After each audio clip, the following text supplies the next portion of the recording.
बढ़िया। नमस्ते सभी को।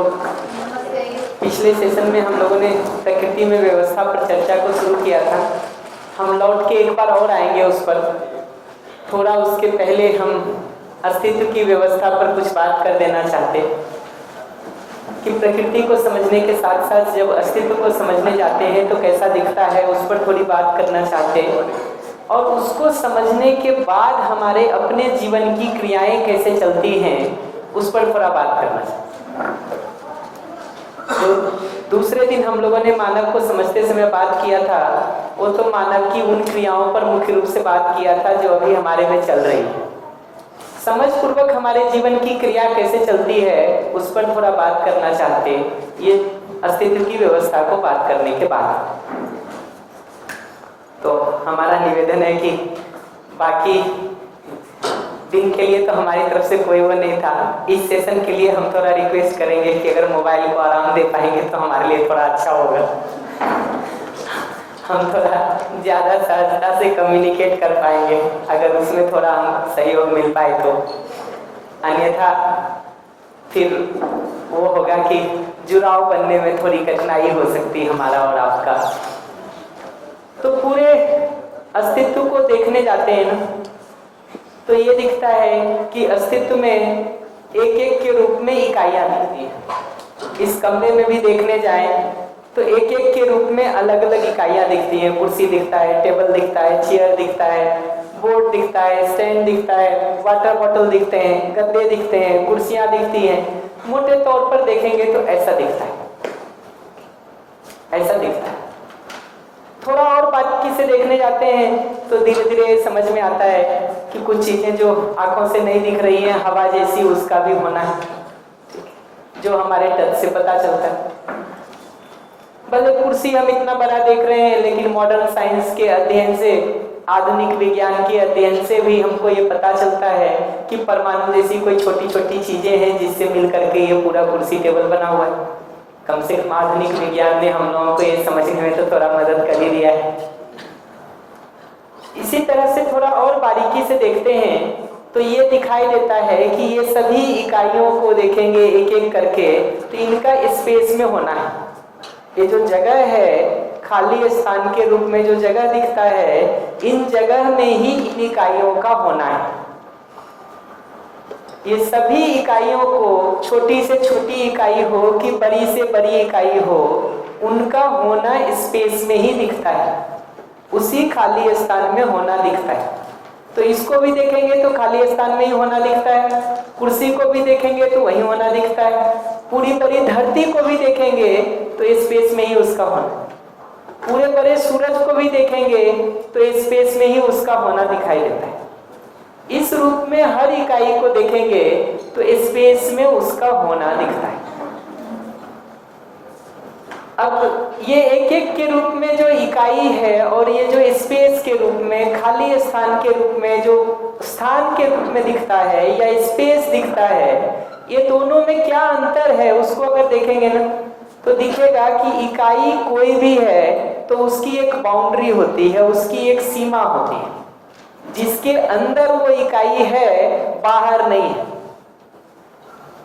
किसी भी इकाई को, कुर्सी को भी देखेंगे तो उसका एक बाउंड्री दिखता है, उसकी एक सीमा दिखती है, और वो बाउंड्री ही है जो उस इकाई का आकार बताता है। तो अगर मेरे शरीर का आकार अभी आपको दिख रहा है तो बाउंड्री दिखने के आधार पर ही आकार पता चलता। अगर वो बाउंड्री नहीं दिखाई दे तो आकार नहीं पता चल सकता किसी का। अगर वो बाउंड्री नहीं दिखाई दे तो आकार नहीं पता चल सकता किसी का। तो ये दिखता है कि इकाई छोटी हो चाहे बड़ी हो, उसका एक निश्चित आकार होता है। तो एक छोटा से छोटा परमाणु का भी एक आकार है, बड़ी से बड़ी धरती, सूरज, तारों का भी अपना एक आकार है। छोटे में परमाणु समझ में आता है, बड़े में बड़ी बड़ी धरती, तारे समझ में आती हैं। ये सबका अपना एक आकार। आकार किसी भी चीज का होगा तो वो सीमित ही होगा, सीमित ही होगा। लेकिन जिस स्पेस में ये है, उस स्पेस को जब देखने जाते हैं तो उसका कोई आकार नहीं दिखता। स्पेस को जब देखते हैं तो उसका कोई आकार नहीं दिखता है। इकाई जब कभी भी होती तो उसका आकार दिखता है। स्पेस को जब कभी भी देखने जाते तो उसकी बाउंड्री नहीं दिखती है कि यहां तक है, इसके बाहर नहीं। उसको तो जब कभी भी देखेंगे तो सब जगह उसका होना दिखाई देता है। बल्कि अभी मैं जहां खड़ा हूं वहां भी स्पेस है, मैं हट जाऊं दूसरी जगह आऊं तो वहां भी स्पेस। तो हमारे हटने या नहीं हटने से स्पेस पर कोई फर्क नहीं पड़ता। हमारे यहाँ आ जाने से भी स्पेस वहां का वहीं रहता है, हट जाने से भी वो स्पेस वहीं रहता है। उस स्थान को देखेंगे तो वह स्थान के रूप में तो वो वस्तु वहीं के वहीं बनी रहती। चूंकि इस स्पेस का सब जगह होना है, कोई भी ऐसी जगह नहीं दिखती जहां उसका नहीं होना है। इकाई तो कहीं कहीं होती है, कहीं कहीं होती, कहीं नहीं भी होती है। जैसे ये धरती और सूरज के बीच में देखेंगे तो एक बड़ा हिस्सा है जहां कोई इकाई नहीं। हवा भी एक सीमा तक ही है धरती पे, उसके बाहर वो भी नहीं। फिर जब सूरज का वातावरण आएगा या चांद का वातावरण आएगा वहां तक इकाई नहीं है, नहीं होना दिखता। तो इकाई तो कहीं कहीं है, लेकिन स्पेस के होने को देखेंगे तो स्पेस का होना तो सब जगह दिखाई देता है। स्पेस का होना तो सब जगह दिखाई देता है। इस रूप में इसको व्यापक कहा है, असीमित कहा है। सीमा नहीं है तो असीमित, इकाई की सीमा है तो सीमित, व्यापक की सीमा नहीं है तो असीमित। और चूंकि सब जगह उसका होना है इसलिए उसको नाम दिया है व्यापक। व्यापक शब्द का मतलब होता है जो सब जगह व्याप्त है। व्याप्त होना गुजराती में कहते हैं, क्यों? जो सब जगह व्याप्त है, जिसका होना सब जगह है, इस रूप में उसको व्यापक नाम दिया है। सब जगह होने के रूप में वो व्यापक नाम देते हैं। कोई भी ऐसा स्थान नहीं दिखता जहां वो स्थान ही नहीं है। और इकाई जब कभी भी होगी, जहां कहीं भी होगी, स्पेस में ही तो होगी। धरती अगर घूम भी रही है तो स्पेस में ही घूम रही है, सूरज घूम रहा तो स्पेस में ही घूम रहा। हम आप भी एक जगह से दूसरी जगह कहीं जा रहे हैं तो इसी स्पेस में एक जगह से दूसरी जगह जा रहे हैं। इसी देश में, स्पेस में कहीं ना कहीं हमारा जाना होता है। इस रूप में ये बात कह रहे हैं कि इकाई और व्यापक ये दोनों का साथ साथ होना है। अस्तित्व का अर्थ है यहाँ साथ साथ होना। इकाई और व्यापक ये दोनों का साथ साथ होना है।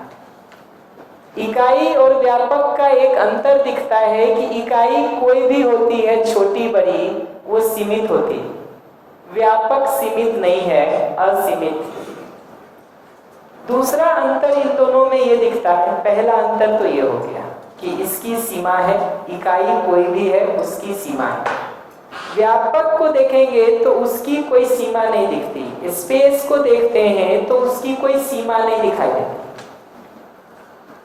दूसरा अंतर इन दोनों में ये दिखता है कि इकाई जब कभी भी होती, जहां कहीं भी होती, उसमें कोई ना कोई एक्टिविटी होती रहती है, कोई ना कोई क्रिया होती रहती है, कोई ना कोई गति, कोई ना कोई तरंग, कोई ना कोई दबाव, कोई ना कोई हलचल हर इकाई में होती है।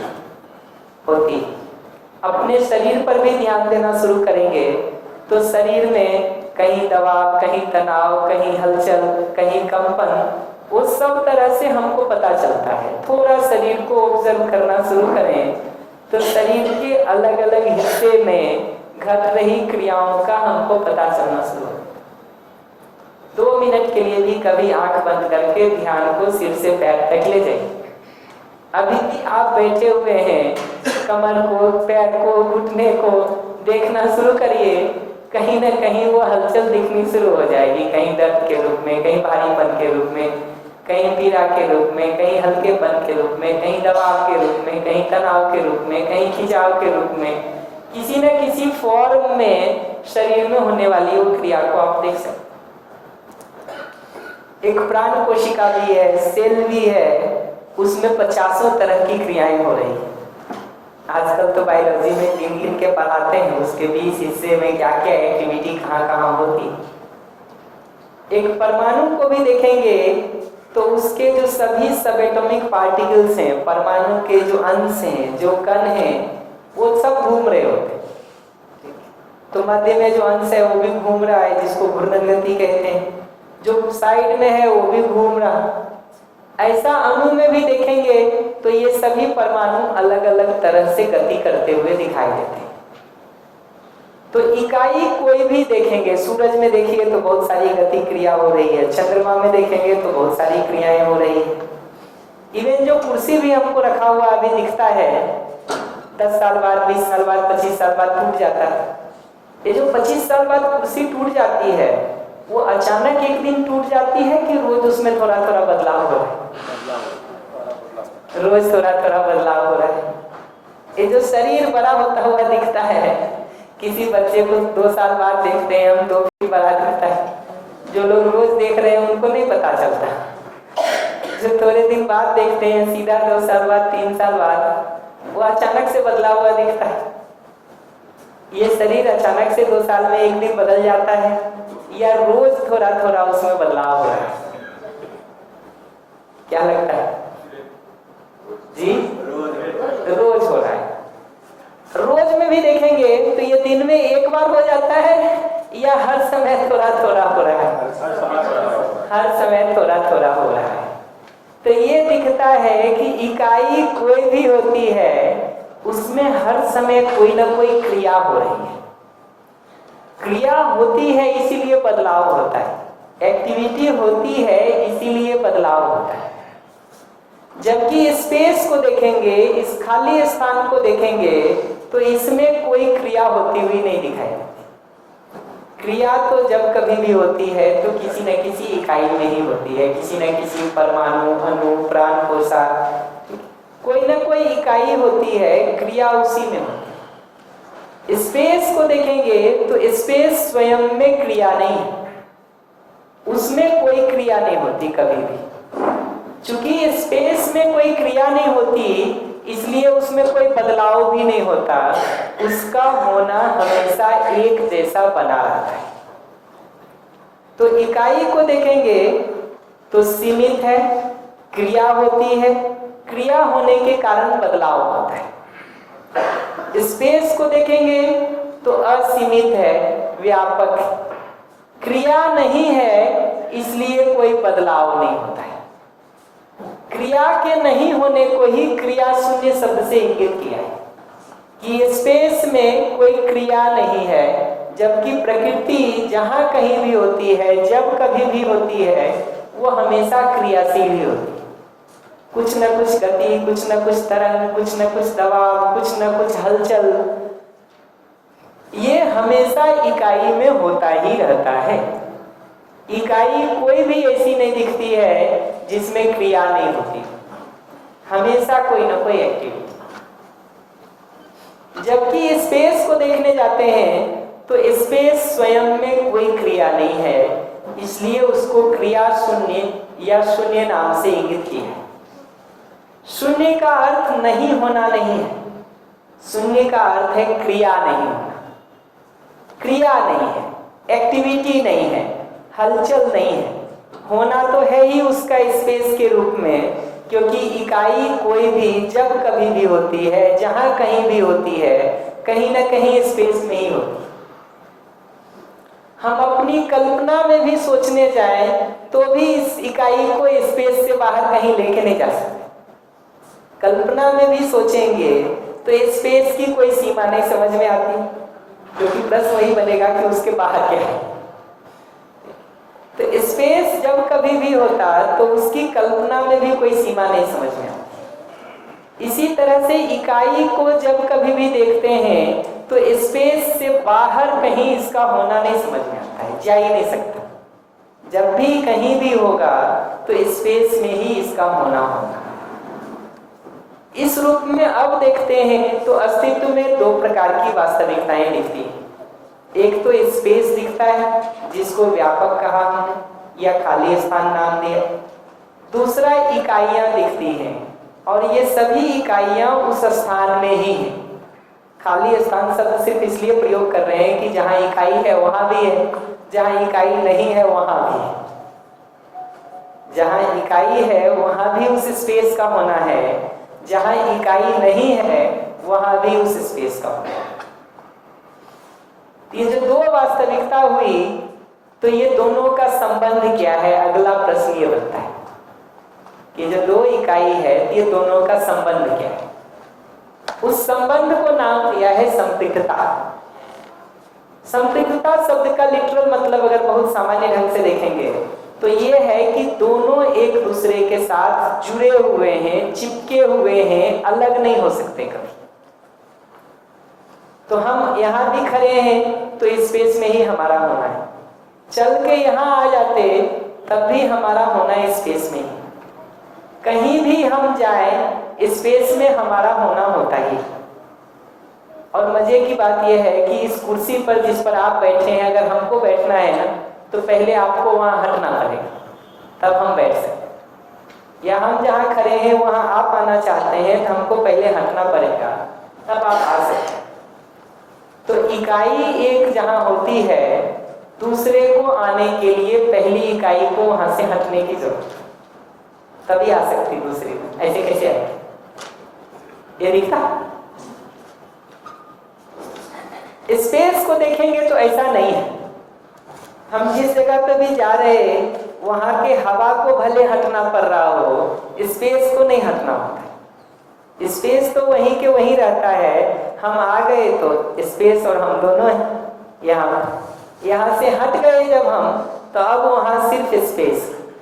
यहाँ पर जब हम आ गए तो मेरे आने के पहले भी यहाँ स्पेस था, आने के बाद भी वो स्पेस वही बना हुआ है, कहीं हटा नहीं, कहीं हटा नहीं। तो हमारा और स्पेस दोनों का साथ साथ होना होता है। हम जहाँ हैं वहाँ भी स्पेस का होना है, हम जहाँ नहीं हैं वहाँ भी होना है। यहाँ खड़े हैं तब भी यहाँ स्पेस है, हट गए तब भी वहाँ का स्पेस तो वही है। और जिस जगह पे हम आ गए इस स्पेस को यहाँ से नहीं हटना होता। तो इकाई और स्पेस, यूनिट और स्पेस, इकाई और व्यापक, ये दोनों का हमेशा साथ साथ होना होता है। और ये दोनों एक ही जगह साथ साथ रह सकते। इकाई में ऐसा नहीं है, जहां आप बैठे हैं वहां हमको बैठना है तो पिछले को हटना पड़ेगा, नहीं तो नहीं बैठ सकते। जी ये जो आप इकाई बोल रहे हैं यही अस्तित्व है? इकाई और व्यापक दोनों को मिला के अस्तित्व है। इकाई और व्यापक दोनों को मिलाकर अस्तित्व है जी। और तो व्यापक अपन कह रहे हैं स्पेस को, जी, जी, है ना? जी। और इकाई कह रहे हैं किसी भी प्रकृति को, जी, मतलब जी, जी। प्रकृति में हम हैं तो जी। हम इकाई है, वही चीज, मोबाइल इकाई है। और जो सह अस्तित्व है तो व्यापक और प्रकृति मतलब इकाई और स्पेस, है ना? यूनिट और स्पेस दोनों का मिला हुआ होना सह अस्तित्व है। जी, जी, जी, जी, थैंक यू। ये जो साथ साथ होना है ना, और अविभाज्य रूप से साथ साथ होना, अविभाज्य का मतलब अलग नहीं हो सकते। इकाई में तो क्या होता है, अभी हम और आप साथ हैं, शाम को आप अपने घर गए, हम अपने घर गए, या हम पहले कानपुर थे, आप यहाँ थे, तो हमारा योग वियोग होता रहता है। कभी हम साथ होते हैं, कभी नहीं भी होते। इकाई का वो योग वियोग, जुड़ना मिलना हटना होता रहता है। लेकिन स्पेस से कभी भी हमारा हटना नहीं होता है, क्योंकि वो एक ही स्पेस है जो सब जगह फैला हुआ है। एक ही स्पेस है जो सब जगह फैला हुआ है, उसमें कहीं डिसकंटिन्यूटी नहीं है, उसमें कहीं ब्रेक नहीं है। एक ही स्पेस है जो सब जगह फैला हुआ है। तो हम जब कभी भी होते हैं, जहां कहीं भी होते हैं, स्पेस के साथ अविभाज्य रूप से जुड़े ही होते हैं। अविभाज्य होता गुजराती में? Thank you. संप्रक्त वर्ड जुड़े हुए हैं। जी, इस तरह से जुड़ा हुआ कि कभी अलग नहीं हो सकता। और उसका इंग्लिश में क्या word? Submerged. Submerged. English word में यूज करते हैं संपृक्त के लिए सबमर्ज्ड। अब ऐसे देखोगे ना कि कैसा दिखता है, तो ऐसा दिखता है कि स्पेस के रूप में ऐसा चीजें फैली हुई हैं सब जगह, और इकाई कहीं कहीं उसमें है। तो एक ऐसा मतलब समुद्र जैसा फैला हुआ सब तरफ एक वास्तविकता दिखती है स्पेस के रूप में, उसमें कहीं कहीं कहीं कहीं कहीं कहीं इकाइयां दिखती हैं, बाकी जगह खाली।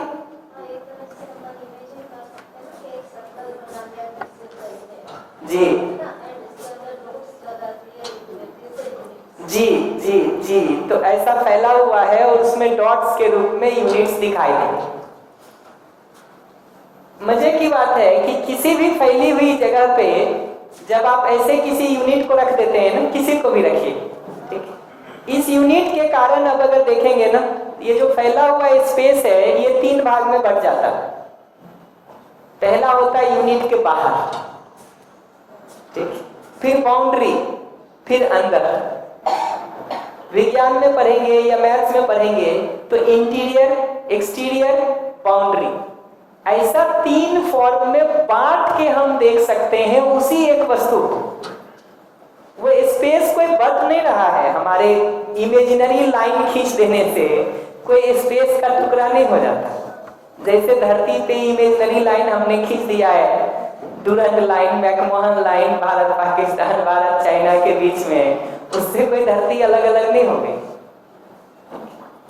या टाइम मेजर करने के लिए मेरिडियन लाइन और बहुत सारे लाइन हमने खींच रखे हैं, इससे कोई धरती अलग अलग नहीं हो जाती, क्योंकि वो इमेजिनरी लाइन है, आभासी रेखा है, वास्तविक नहीं।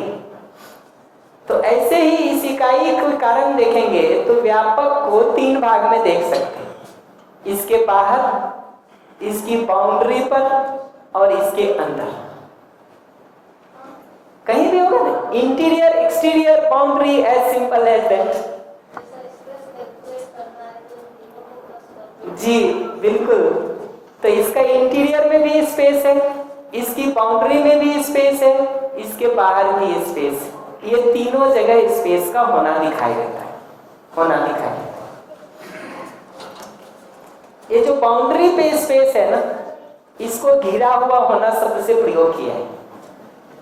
घिरा हुआ, बाउंड्री पे है ना, इस अर्थ में घिरा हुआ कह रहे हैं, घिरा हुआ। तो भाषा बनेगी इकाई व्यापक से घिरी हुई है। भाषा बनेगी इकाई व्यापक से घिरी हुई है। ये बाउंड्री पर होने को कह रहे हैं घिरा हुआ होना, घिरा हुआ होना। किसी चीज से घिरे होने का मतलब क्या होता है? चारों तरफ से वो चीज होनी चाहिए, इसी को तो घिरा होना कहते हैं। तो इकाई को देखेंगे तो भाषा ये दिया कि व्यापक से घिरी हुई है। घिरा हुआ होना सब प्रयोग किए तो इकाई व्यापक से घिरा हुआ है। बाउंड्री को देख के भाषा देंगे तो ये भाषा बने। जी, unit surrounded with, surrounded by, surrounded in, जो भाषा आपको प्रयोग अच्छा लगे कर लीजिए। मैं शब्दों में नहीं उलझ रहा हूँ, 2 मिनट। हाँ वही इसलिए मैं कह रहा हूँ जी। तो एक तो ये हुआ बाउंड्री को देख के। बाहर को देख के देखेंगे ना तो इसकी स्थिति ऐसे दिखती है जैसे एक पूरा तालाब है और उसमें एक बॉल डूबा हुआ हो। अगर बाहर के हिसाब से देखिएगा तो स्थिति ऐसा दिखेगा कि एक तालाब है जिसमें एक बॉल डूबा हुआ है। इस रूप में कहते इकाई व्यापक में डूबी हुई है। इकाई व्यापक में डूबी हुई है। बाउंड्री पर होने के आधार पर कहा घिरी हुई, बाहर सब जगह होने के आधार पर कहा इकाई व्यापक में डूबी हुई है। डूबा होना समझ में, घिरा होना समझ में आ गया, बढ़िया। अब अंदर के लिए भी एक टर्म दे लेता हूं कुछ ना कुछ। अंदर के लिए जो टर्म यूज किया है, जहां इकाई है वहां भी व्यापक वस्तु है, अंदर में भी, उसके लिए टर्म यूज किया है भीगा हुआ। तो भाषा ये बनेगी कि इकाई व्यापक में भीगी हुई है। लूज उदाहरण लेंगे तो कपड़ा भीगा होने का सामान्य मतलब ये होता है कि पानी बाहर नहीं है, उसके अंदर है। जी जी जी। तो अब अगर इसका भाषा देंगे तो भाषा ये बनता है कि इकाई जो है वो व्यापक में डूबी हुई है, व्यापक में घिरी हुई है और व्यापक में भीगी हुई है। ऐसा 3 भाषा दिया, एक्सटीरियर, बाउंड्री और इंटीरियर, तीनों जगह पर व्यापक होने के आधार पर। अंदर, सीमा, बाउंड्री और बाहर। अंदर होने के आधार पर कहा इकाई व्यापक में भीगी हुई है, बाउंड्री होने पर कहा इकाई व्यापक में घिरी हुई है, और बाहर सब जगह वो जो फैला हुआ है इस आधार पर कहा डूबी हुई है। ठीक है, 3 शब्द हमने प्लेस कर दिया। ठीक, बढ़िया, आगे चलते हैं। इसी संदिग्धता को थोड़ा और एक्सप्लेन करने का काम करते हैं कि ये जो सारा एक्सप्लेन किया ना, भीगा होना, घिरा होना, डूबा होना, इस सब पर मैं अभी थोड़ी देर बाद आऊंगा लौट करके। किसी भी इकाई को देखने जाइएगा वो क्रिया के रूप में दिखाई देता है, एक्टिविटी के रूप में दिखाई देता है। चूंकि कोई ना कोई क्रिया उसमें होती हुई दिखाई दे रही है, इसका मतलब वो ऊर्जा संपन्न है। ऊर्जा का मतलब ही होता है, एनर्जी का मतलब ही होता है एक्टिविटी हो रही है तो ऊर्जा है, ऊर्जा है। एक्टिविटी हो रही है तो ऊर्जा है। तो इकाई चूंकि एक्टिविटी दिखती है इसलिए ऊर्जा संपन्न दिखता है। एक छोटे से छोटे परमाणु को भी देखेंगे उसमें एक्टिविटी दिखाई देगी। पदार्थ अवस्था में देखिए सबसे छोटा परमाणु, उसमें भी एक्टिविटी है। सबसे बड़ा सूरज, चांद, तारे, एक्टिविटी। बहुत सारी चीजें सूरज पे घट रही हैं। आजकल लोग अध्ययन करने का काम करते हैं तो बताते हैं हाइड्रोजन आपस में मिलकर हीलियम बन रहा है, कुछ कार्बन बन रहा है, कुछ नाइट्रोजन बन रहा है, गैस का बवंडर उठा हुआ है। ऐसा पढ़ाते रहते हैं आजकल। तो परमाणु की क्रियाओं को भी हम देखते हैं।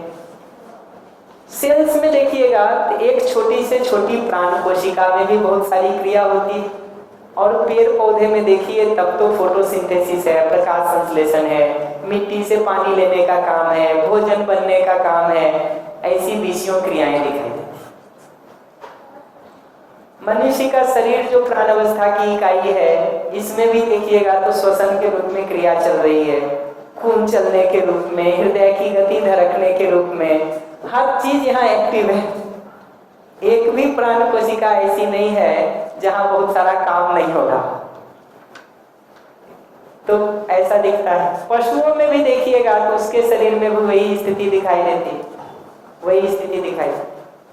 स्वयं में, मैं में, जीवन में, सेल्फ में भी देखने जाइएगा तो कुछ न कुछ सोच, कुछ न कुछ विचार, कुछ न कुछ इच्छा के रूप में क्रिया लगातार चल रही है। तो ये दिखता है कि इकाई कहीं भी है, क्रिया उसमें घटती रहती है, इस रूप में ऊर्जा संपन्न है, ऊर्जा संपन्न है, इनर्जाइज्ड है। इंग्लिश वर्ड पूछिएगा तो इनर्जाइज्ड है। तो यूनिट इज एनर्जाइज्ड या यूनिट्स आर एनर्जाइज्ड। एक के लिए कहिए या सबके लिए कहिए, भाषा ये है।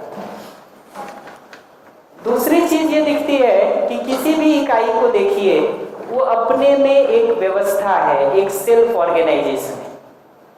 तो एक छोटे परमाणु को भी देखिएगा तो अपने में एक व्यवस्था को बनाए रखता है, तभी परमाणु के रूप में बना रहता है और एक आचरण उसका दिखता है।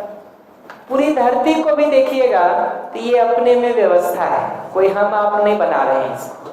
हमारे होने के पहले से धरती है, और धरती अगर व्यवस्था में नहीं होता तो पेड़ पौधा से आदमी तक आने का काम भी नहीं होता ही। तो धरती का व्यवस्थित होना पहले से। पेड़ पौधों में भी देखिएगा तो उसकी एक एक प्राण कोशिका व्यवस्था के रूप में काम करती है। पूरा पेड़ पौधा एक व्यवस्था है। मनुष्य के शरीर को भी देखेंगे ना तो अपने में एक व्यवस्था है। इसका हिसाब लगाने का काम कोई हम नहीं करते दिन भर। नहीं तो अरबों सेल्स हैं इसमें, अरबों प्राण कोशिकाएं हैं। 10-5 चीजें जो घर में रखते हैं वो तो भूल जाते हैं 4 दिन बाद की कहाँ रखे।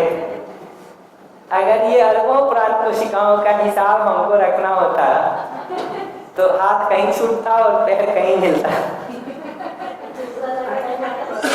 ऐसा स्थिति हो जाता। ये अपने में एक निश्चित व्यवस्था है, इस रूप में इसका होना बना रहता है। तो दूसरी बात हो गई इकाई स्वयं में व्यवस्था है। तीसरा देखेंगे ना, तो इकाई दूसरी इकाई के साथ संबंध को पहचानती है और उसको निभाती है, निर्वाह करती है।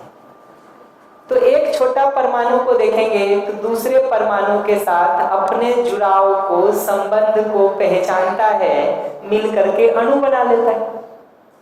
एक अणु दूसरे अणु के साथ अपने संबंध को पहचानता है, मिल करके अणुरचना बना लेता है। पदार्थ अवस्था में ऐसा दिखता है। बड़ी से बड़ी धरती सूरज के साथ अपने संबंध को पहचान रही है और उसके चारों तरफ चक्कर लगाने का काम कर रही है। ये कोई हम सिर पे लेके धरती को नहीं घुमा रहे हैं। धरती सूरज के साथ अपने संबंध को पहचानती है, निभाती है, निभा रही है, निर्वाह कर रही है, निभाती है, निर्वाह कर रही है। प्राण अवस्था में भी देखिएगा, पेड़ पौधों में देखिए तो दिखता है, मनुष्य के शरीर में भी देखिए तो दिखता है। एक प्राण कोशिका दूसरी प्राण कोशिका के साथ, एक सेल दूसरे सेल के साथ संबंध को पहचानता है, ठीक है, और उसको निभाता है तो टिश्यू बन पाते हैं, ऊतक बन पाते हैं। टिश्यूज एक दूसरे के साथ संबंध को पहचानते हैं, निभाते हैं तो ऑर्गन्स बनते हैं, अंग बनते हैं।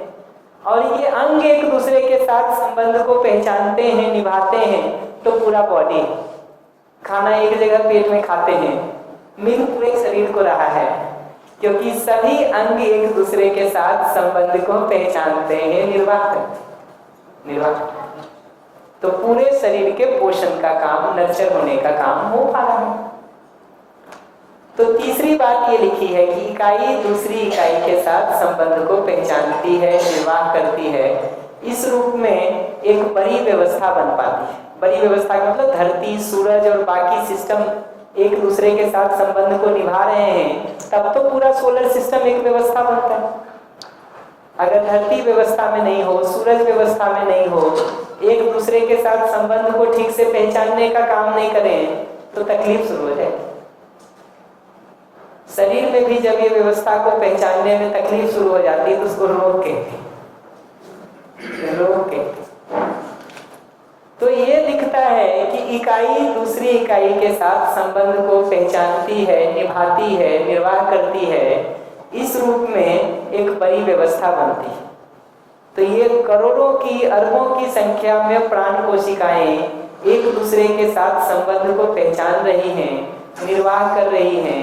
इस रूप में पूरा शरीर का व्यवस्था बना हुआ है, नहीं तो बनेगा, बनेगा। इस रूप में ये 3 बातें लिखी हुई, सब जगह ये बात दिखाई देगी। अस्तित्व की किसी भी इकाई के बारे में देखिए, ये 3 बातें दिखाई देगी। उसका क्रिया होना, ऊर्जा संपन्न होना, उसका व्यवस्थित होना, उसका दूसरी इकाइयों के साथ संबंध को पहचानना, निभाना, सब जगह दिखेगा लाइन। मानव में जब देखते हैं तो शरीर में भी ये तीनों चीज दिखाई देती है, तीनों चीज दिखाई देती है। स्वयं में जब देखते हैं, मैं में जब देखते हैं, सेल्फ में जब देखते हैं, तो ये तीनों जगह पर ये दिखेगा कि कुछ काम हो रहा है, कुछ होना शेष।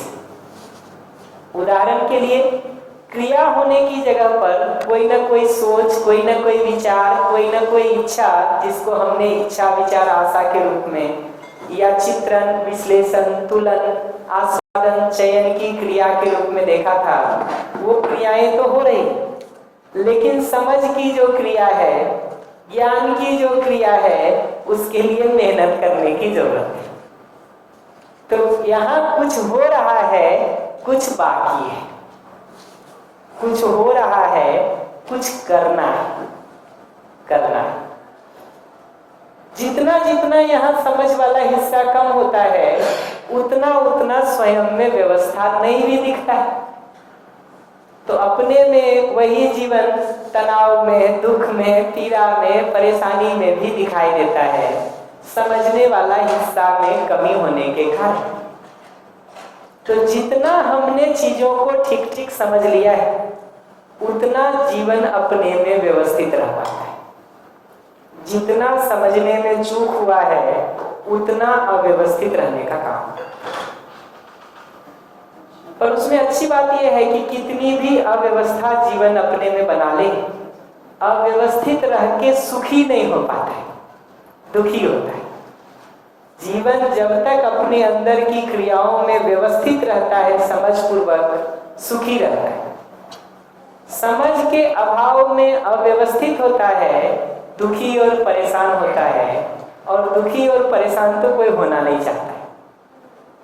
इस रूप में इतना नियंत्रण, इतना व्यवस्था तो हम सबके ऊपर लगा हुआ ही है कि हम मनमानी करने का सोच तो सकते हैं, सुखी नहीं हो सकते हैं मनमानी को सोच के।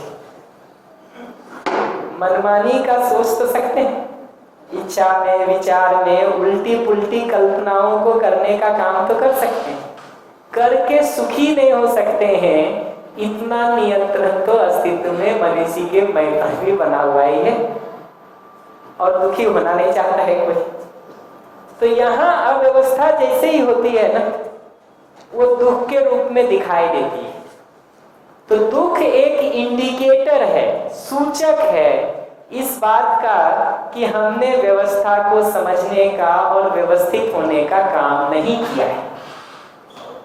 जिन जिन जगहों पर जहां कहीं भी हमको दुख हो रहा है वो पहचान है इस बात का कि उन जगहों पर सही को समझने का और उस आधार पर स्वयं के व्यवस्थित होने का डिजाइन हमको नहीं पता है, नहीं पता। तो अपनी व्यवस्था जैसे ही टूट जाती है, दुख और परेशानी शुरू हो जाती है, शुरू हो जाती है। इसी तरह से संबंध को पहचानने निभाने की जगह पर भी देखिएगा, एक छोटा बच्चा भी दूसरे बच्चे को पहचानता है, संबंध को पहचानता है, निभाने के अर्थ में खेल लेता है, कुछ बातें कर लेता है। मनुष्य के रूप में भी हम बड़े होके जहां जहां भी उस संबंध को ठीक ठीक पहचानते हैं वहां वहां निभाते हैं। जहां जहां संबंध नहीं पहचान में आता है वहां तुम मरो तुम जियो, हमको फर्क नहीं पड़ता। जहां जहां ये लगता है कि संबंध नहीं है, विरोध है, वहां तो सोचते हैं थोड़ा खून पी ले अगले का, वही ठीक। तो ज्ञान जितना कम होता है उतना हम स्वयं में व्यवस्थित नहीं होते। जितना स्वयं में व्यवस्थित नहीं होते हैं उतना दूसरे के साथ भी व्यवस्थित होकर नहीं जी पाते। तो खुद दुखी और परेशान हुए बिना दूसरों को दुख और परेशानी का अस्तित्व में कोई डिजाइन नहीं है। तो मनुष्य के लिए देखिएगा कि ये तीनों जगह पर कुछ काम हो रखा है, कुछ काम करना शेष है। यहाँ पर इच्छा विचार की क्रियाएं तो चल रही है, नीचे की वो 5 क्रियाएं लगभग चल रही है। समझ वाली क्रिया थोड़ी अधूरी है, कम है, उसको पूरा करने की जरूरत है। जितना समझे हैं उतना अपने में व्यवस्थित है, जहां जहां नहीं समझे हैं वहां वहां अव्यवस्था है, लेकिन अव्यवस्था में दुख भोग रहे हैं और दुख भोगना नहीं चाहते हैं, इसलिए व्यवस्था की प्यास तो यहाँ भी है। व्यवस्थित भले हम पूरा नहीं हैं लेकिन व्यवस्था की प्यास तो है ही, क्योंकि अव्यवस्थित जैसे ही होते हैं दुख शुरू हो जाता है और दुखी होना हम चाहते हैं। तो यहाँ समझ हो जाए ऊपर पहले नंबर पे, तो दूसरे नंबर पे पूरी तरह से खुद में व्यवस्थित होने का काम हो सकता है।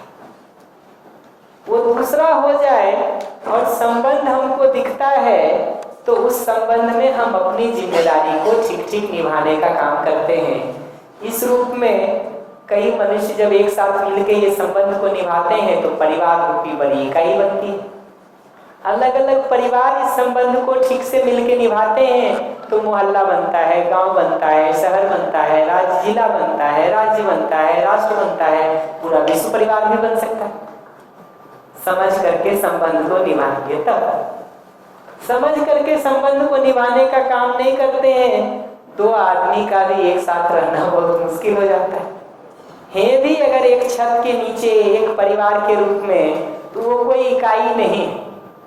एक दूसरे से अगर संघर्ष कर रहे हैं, एक दूसरे के विरोध में खड़े हैं, तो एक छत के नीचे रहते हुए भी वो कोई इकाई नहीं है। स्वस्थ इकाई तो बिल्कुल नहीं, स्वस्थ इकाई तो बिल्कुल नहीं।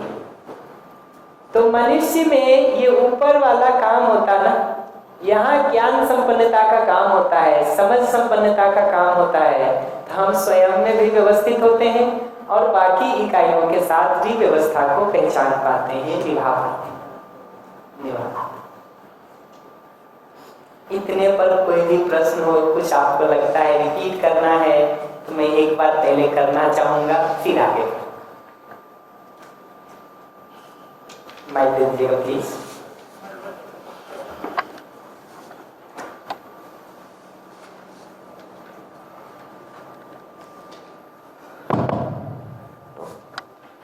व्यापक है जो अस्तित्व, वही दृष्टि से देख रहे थे कि वहां पे ही व्यापक ही रहेगा। वही दृष्टि मिल जाए अपने में। आपने बोला 3 प्रकार का है, 3 डिस्ट्रीब्यूशन है, पर तीनों दृष्टि में एक व्यापक ही है।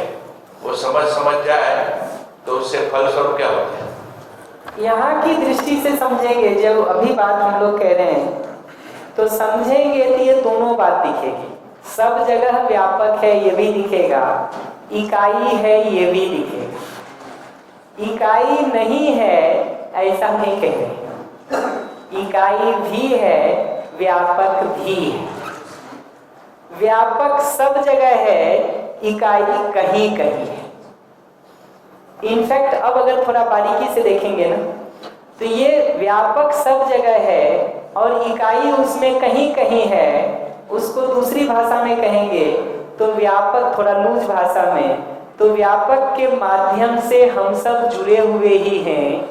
ठीक उसी तरह से जैसे एक तालाब में रहने वाली सभी मछलियां एक दूसरे से जुड़ी हुई होती हैं पानी के माध्यम से। पानी में जहर कहीं एक जगह डाल दीजिए, ठीक है, तो हिसाब बराबर हो जाएगा। तो वो पानी के माध्यम से जैसे वो मछलियां सभी एक दूसरे से जुड़ी हुई हैं, वैसे ही इस व्यापक के माध्यम से हम एक दूसरे से जुड़े हुए ही हैं। उसी एक व्यापक में होने के आधार पर हमारा एक दूसरे के साथ संबंध है ही, हम जुड़े हुए ही हैं। उसी एक व्यापक में होने के आधार पर हमारा एक दूसरे के साथ जुड़ाव है ही। तो इस ये जो सब जगह व्यापक फैला हुआ है ना, एक एक इकाई व्यापक में डूबी हुई है। उस डूबे हुए को इस संबंध को पहचानने के रूप में या संबंध होने के रूप में पहचाना है कि उसी एक व्यापक में हम सब डूबे हुए हैं। इसका मतलब उसी एक व्यापक के माध्यम से हम जुड़े हुए हैं। इस रूप में ये जो सबसे नीचे वाली लाइन लिखी है, इसको डूबे होने के साथ जोड़ करके देखा है। डूबे होने के साथ जोड़ करके देखा कि डूबे होने का मतलब है संबंध होना, संबंध को पहचानना और निभाना, संबंध में जुड़ा हुआ होना, बंधा हुआ होना और उसमें संबंध को पहचानना, निर्वाह करना। इसका आधार व्यापक वस्तु दिखता है कि उसी व्यापक में डूबे होने के आधार पर हमारा एक दूसरे के साथ संबंध है ही। नीचे वाली लाइन को ऐसे देखा है। अब एक साथ शुरू किया हूं तो कुछ बातें और बता देता हूं। इसी तरह से इकाई का जो व्यवस्थित होना है, घिरा, जो नियंत्रित होना है या व्यवस्थित होना है, उसको घिरे होने के रूप में पहचाना है कि कोई भी चीज अगर व्यापक में घिरी हुई है, ये घिरा होना इसके व्यवस्थित होने को, नियंत्रित होने को बताता है कि सहअस्तित्व के अर्थ में, पूरकता के अर्थ में सोचते और जीते हैं तो सुखी रहते हैं। सहअस्तित्व से अन्यथा कुछ भी सोचते हैं, विचार करते हैं, इच्छा करते हैं, उसी समय से दुख शुरू हो जाता है। इतना नियंत्रण तो हम सबके ऊपर है ही। इस रूप में व्यवस्थित होने को या नियंत्रित होने को घिरे होने के साथ पहचाना है। तो डूबे होने को ये संबंध को पहचानने, निर्वाह करने के साथ जोड़ के देखा है। घिरे होने को इकाई के व्यवस्थित या नियंत्रित होने के रूप में पहचाना। तो घिरा होना हो गया, डूबा होना हो गया। भीगे होने को इस रूप में देख रहे हैं कि इकाई जहां कहीं भी होती है, व्यापक वस्तु इसके अंदर तक बनी हुई है। इस रूप में ये इकाई जहां कहीं भी रहती है, ऊर्जा संपन्न ही रहती है। तो यहाँ भी ऊर्जा संपन्न है, यहाँ भी ऊर्जा संपन्न है। तो व्यापक वस्तु इसके अंदर तक सब जगह व्याप्त है। इस रूप में ऊर्जा संपन्न होने को पहचाना है। तो भीगे होने को व्यवहारिक रूप में कहेंगे तो ऊर्जा संपन्न होना कहा है। इकाई व्यापक में भीगी हुई है, इसको व्यवहारिक भाषा में कहेंगे तो इकाई व्यापक में ऊर्जा संपन्न है। इकाई व्यापक में घिरी हुई है, इसको व्यवहारिक भाषा में कहेंगे तो इकाई व्यापक में नियंत्रित है या व्यवस्थित है। इकाई व्यापक में डूबी हुई है, इसको व्यवहारिक भाषा में कहेंगे तो इकाई दूसरी इकाई के साथ संबंध को पहचानती है, निभाती है, निर्वाह करती है। इस रूप में बड़ी व्यवस्था, समग्र व्यवस्था बनती है। ऐसा भीगे होना, घिरा होना, डूबा होना, तीनों की ये व्यवहारिक भाषा है। और ये तीनों को मिला के एक शब्द से कह रहे हैं संपृक्तता, सब मर्ज होना। तो अब जब हम संपृक्त शब्द प्रयोग करते हैं या सहअस्तित्व शब्द प्रयोग करते हैं तो इस पूरी सच्चाई को एक साथ बताने के अर्थ में प्रयोग करते हैं। तो ये पूरी सच्चाई को एक साथ बताने के लिए एक शब्द प्रयोग कर रहे हैं, संपृक्तता, सबमर्ज होना।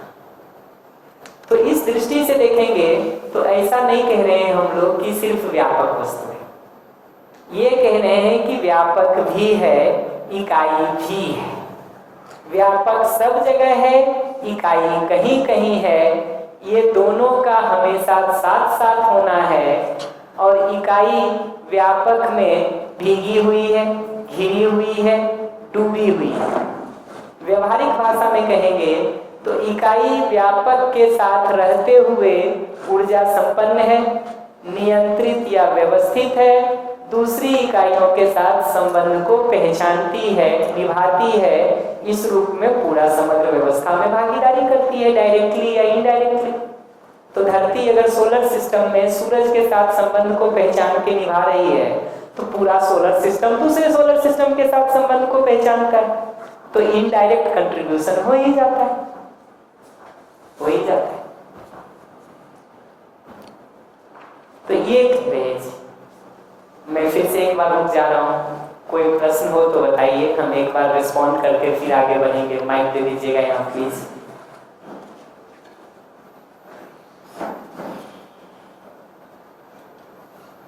जैसे मानवी खुद में एक इकाई है, मैं एक इकाई हूँ, और जितनी मानव जात है वो भी एक इकाई है जी। तो अब ये जो पूरी मानव जात एक इकाई है, तो इसमें एक्सट्रीम्स क्यों है? मतलब एक तरफ यहाँ ये दर्शन की बातें चल रही हैं, हम लोग मतलब संबंधों को और सब कुछ सुधारने की बातें कर रहे हैं, और एक एक्सट्रीम ऐसा है कि यहाँ पे जो चल रहा है उसका एग्जाम्पल सबको बताइए कि क्या क्या चल रहा है अभी दुनिया में, और उधर उतनी तो ना भी जाए। तो अभी मानवता की ही बात करें तो हर दिन एक नया केस आता है कि मानवता अपने एक नए लो पे पहुंची। फिर एक दिन एक मतलब कुछ दिनों में केस आता है कि एक और नया लो लगा लिया। तो हमें और कितने लो देखने बाकी हैं, और क्या हमें और कितने लो देखने बाकी हैं, और जिस से ये सब हो रहा है, तो क्या आपको ये मतलब दिखता है कि मतलब हम जो भी अच्छे प्रयास या जिसके लिए कार्यरत हैं और उधर जो स्पीड से काम चल रहा है, ये लोग जीत नहीं जाएंगे? बढ़िया, ये प्रश्न आपने पूछा है तो दो बात मैं कहूँगा। एक तो हमारा अगला टॉपिक का टाइम आ गया है ऐसा लगता है, तो हम पहले उस पर बात कर देते हैं, फिर 15 मिनट में लौट के आता हूँ इस पर, लौट के आता हूँ इस बात पर कि कितना लो और देखना पड़ेगा और किस स्पीड से काम करें, उस पर लौट के आता हूँ। एक बार ये पूरी बात जब हमको समझ में आती है ना, तो वही यहाँ समेट के लिखा हुआ है। देखिए कि अस्तित्व, आएंगे हम आपके प्रश्न पर, याद रखें कि अस्तित्व सहअस्तित्व पूर्वक है। सहअस्तित्व में, इस अस्तित्व में दो प्रकार की वास्तविकताएं हैं। एक तो व्यापक वस्तु है, उसी को शून्य नाम दिया है क्रिया नहीं होने के कारण। वास्तविकता तो है ही वो, क्रिया नहीं है, तो क्रिया शून्य को संक्षेप में शून्य लिख दिया है कि एक तो ये है, दूसरा इकाइयां हैं जिसको प्रकृति कहा। इसमें तुलना हमने देखी थी कि ये आकार में सीमित है जबकि ये असीमित है, यहाँ क्रिया होती है जबकि ये क्रिया शून्य है, ये ऊर्जा संपन्न है और व्यापक में रहते हुए ये ऊर्जा संपन्न है। इस रूप में ये कहा कि इकाई कहीं भी हो उसको ऊर्जा समान रूप से उपलब्ध रहती ही है। इकाई कहीं भी रहे ये ऊर्जा संपन्न रहती है, इसका मतलब इसको ऊर्जा समान रूप से उपलब्ध रहती ही है। और इसी जगह पर रह के पदार्थ अवस्था है तो वो अपनी क्रिया करता है, प्राण अवस्था है तो अपनी क्रिया करेगा, जीव अवस्था है तो अपनी क्रिया करेगा, और मनुष्य चला गया वहां तो मनुष्य अपनी क्रिया करेगा। इस रूप में समान रूप से ऊर्जा उपलब्ध है ही। तो इस रूप में व्यापक को साम्य ऊर्जा के रूप में पहचाना है कि वो ऊर्जा संपन्नता जो इकाई में दिखती है वो कहीं भी चले जाए इकाई उसमें बनी रहती है, और उसी जगह पर जो इकाई आती है वो अपने हिसाब से क्रिया कर पाती है। इस रूप में व्यापक को समान रूप से उपलब्ध ऊर्जा के रूप में पहचाना है।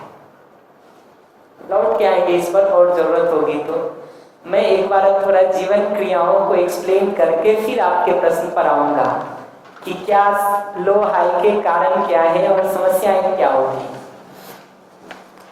अब अगर लौट के देखेंगे ना, ऊपर से शुरू करता हूं मैं, नीचे से शुरू करने के बदले उस समय तो थोड़ा नीचे से शुरू किया था। अस्तित्व को सहअस्तित्व के रूप में देख पाने को या व्यापक में पूरी प्रकृति को संपृक्त महसूस कर पाने को अनुभव की क्रिया के रूप में पहचाना। मैं फिर से रिपीट कर दे रहा हूं, अस्तित्व को सहअस्तित्व के रूप में देख पाने को या व्यापक में इस पूरी प्रकृति को संपृक्त देख पाने को अनुभव की क्रिया के रूप में पहचाना।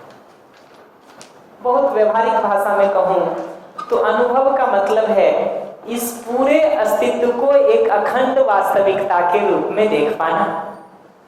ये पूरा अस्तित्व कोई अलग थलग आइसोलेटेड टुकड़े टुकड़े में बटा हुआ एंटिटी नहीं है, बटी हुई वास्तविकता नहीं है, बल्कि उसी एक व्यापक में संपृक्त होने के आधार पर पूरा अस्तित्व एक वास्तविकता है, एक वास्तविकता। उसी समग्र वास्तविकता का मैं भी एक हिस्सा हूं, आप भी एक हिस्से हैं, ये भी एक हिस्से हैं, हवा पानी मिट्टी भी एक हिस्सा है, सूरज चांद तारे भी एक हिस्सा है। ठीक उसी तरह से जैसे इसी शरीर का एक हिस्सा आंख है, एक कान है, एक नाक है, एक मुंह है, एक दांत है, एक जीभ है, एक पेट है, एक पैर है, एक हाथ है, पूरा मिला के एक ही तो वास्तविकता है शरीर। इसी रूप में पूरा अस्तित्व जब हमको सहअस्तित्व के रूप में दिखता है तो ये पूरा अस्तित्व हमको एक अखंड वास्तविकता के रूप में दिखता है, जिसमें हर इकाई ऊर्जा संपन्न समझ में आती है, स्वयं में व्यवस्था समझ में आती है, दूसरी इकाइयों के साथ व्यवस्था में भागीदारी करती हुई समझ में आती है। अस्तित्व को सहअस्तित्व के रूप में देख पाने को अनुभव की क्रिया के रूप में पहचाना। तो अनुभव की क्रिया का मतलब है अस्तित्व को सहअस्तित्व के रूप में देख पाना, समझ पाना। देखने का मतलब समझने से मैं कह रहा हूं, समझ पाना। क्योंकि अभी भी जब हम देखते हैं ना तो चीनी का रूप दिखाई देता, उसका मीठा वहां दिखाई नहीं देता उस तरह से आंखों से।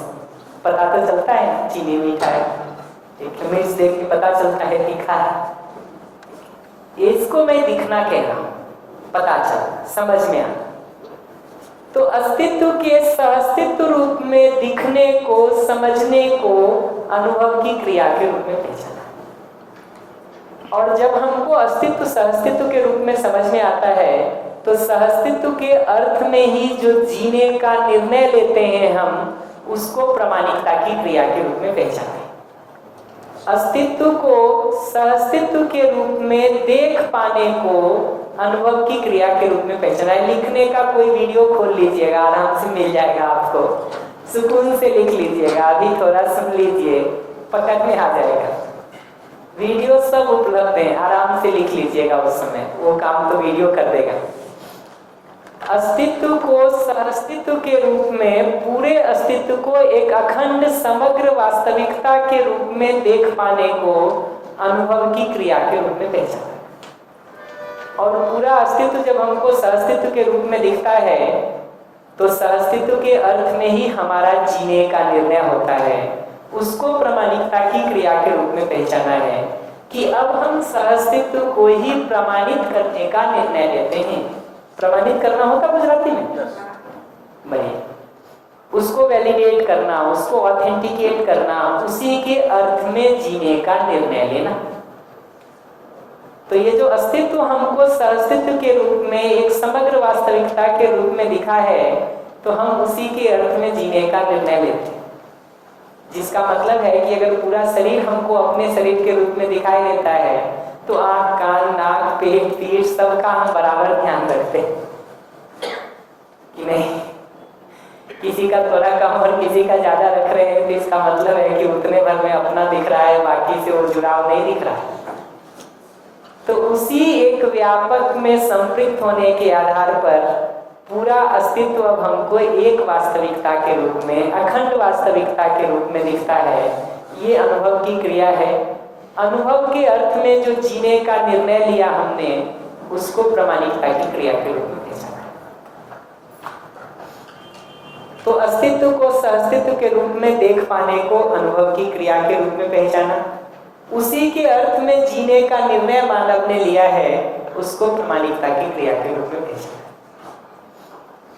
जब अस्तित्व को सहअस्तित्व पूर्वक देख करके हम जीने जाते हैं तो व्यापक दिखता है, प्रकृति दिखती है। प्रकृति को विस्तार से समझने को, प्रकृति को विस्तार से समझने को बोध की क्रिया के रूप में पहचाना।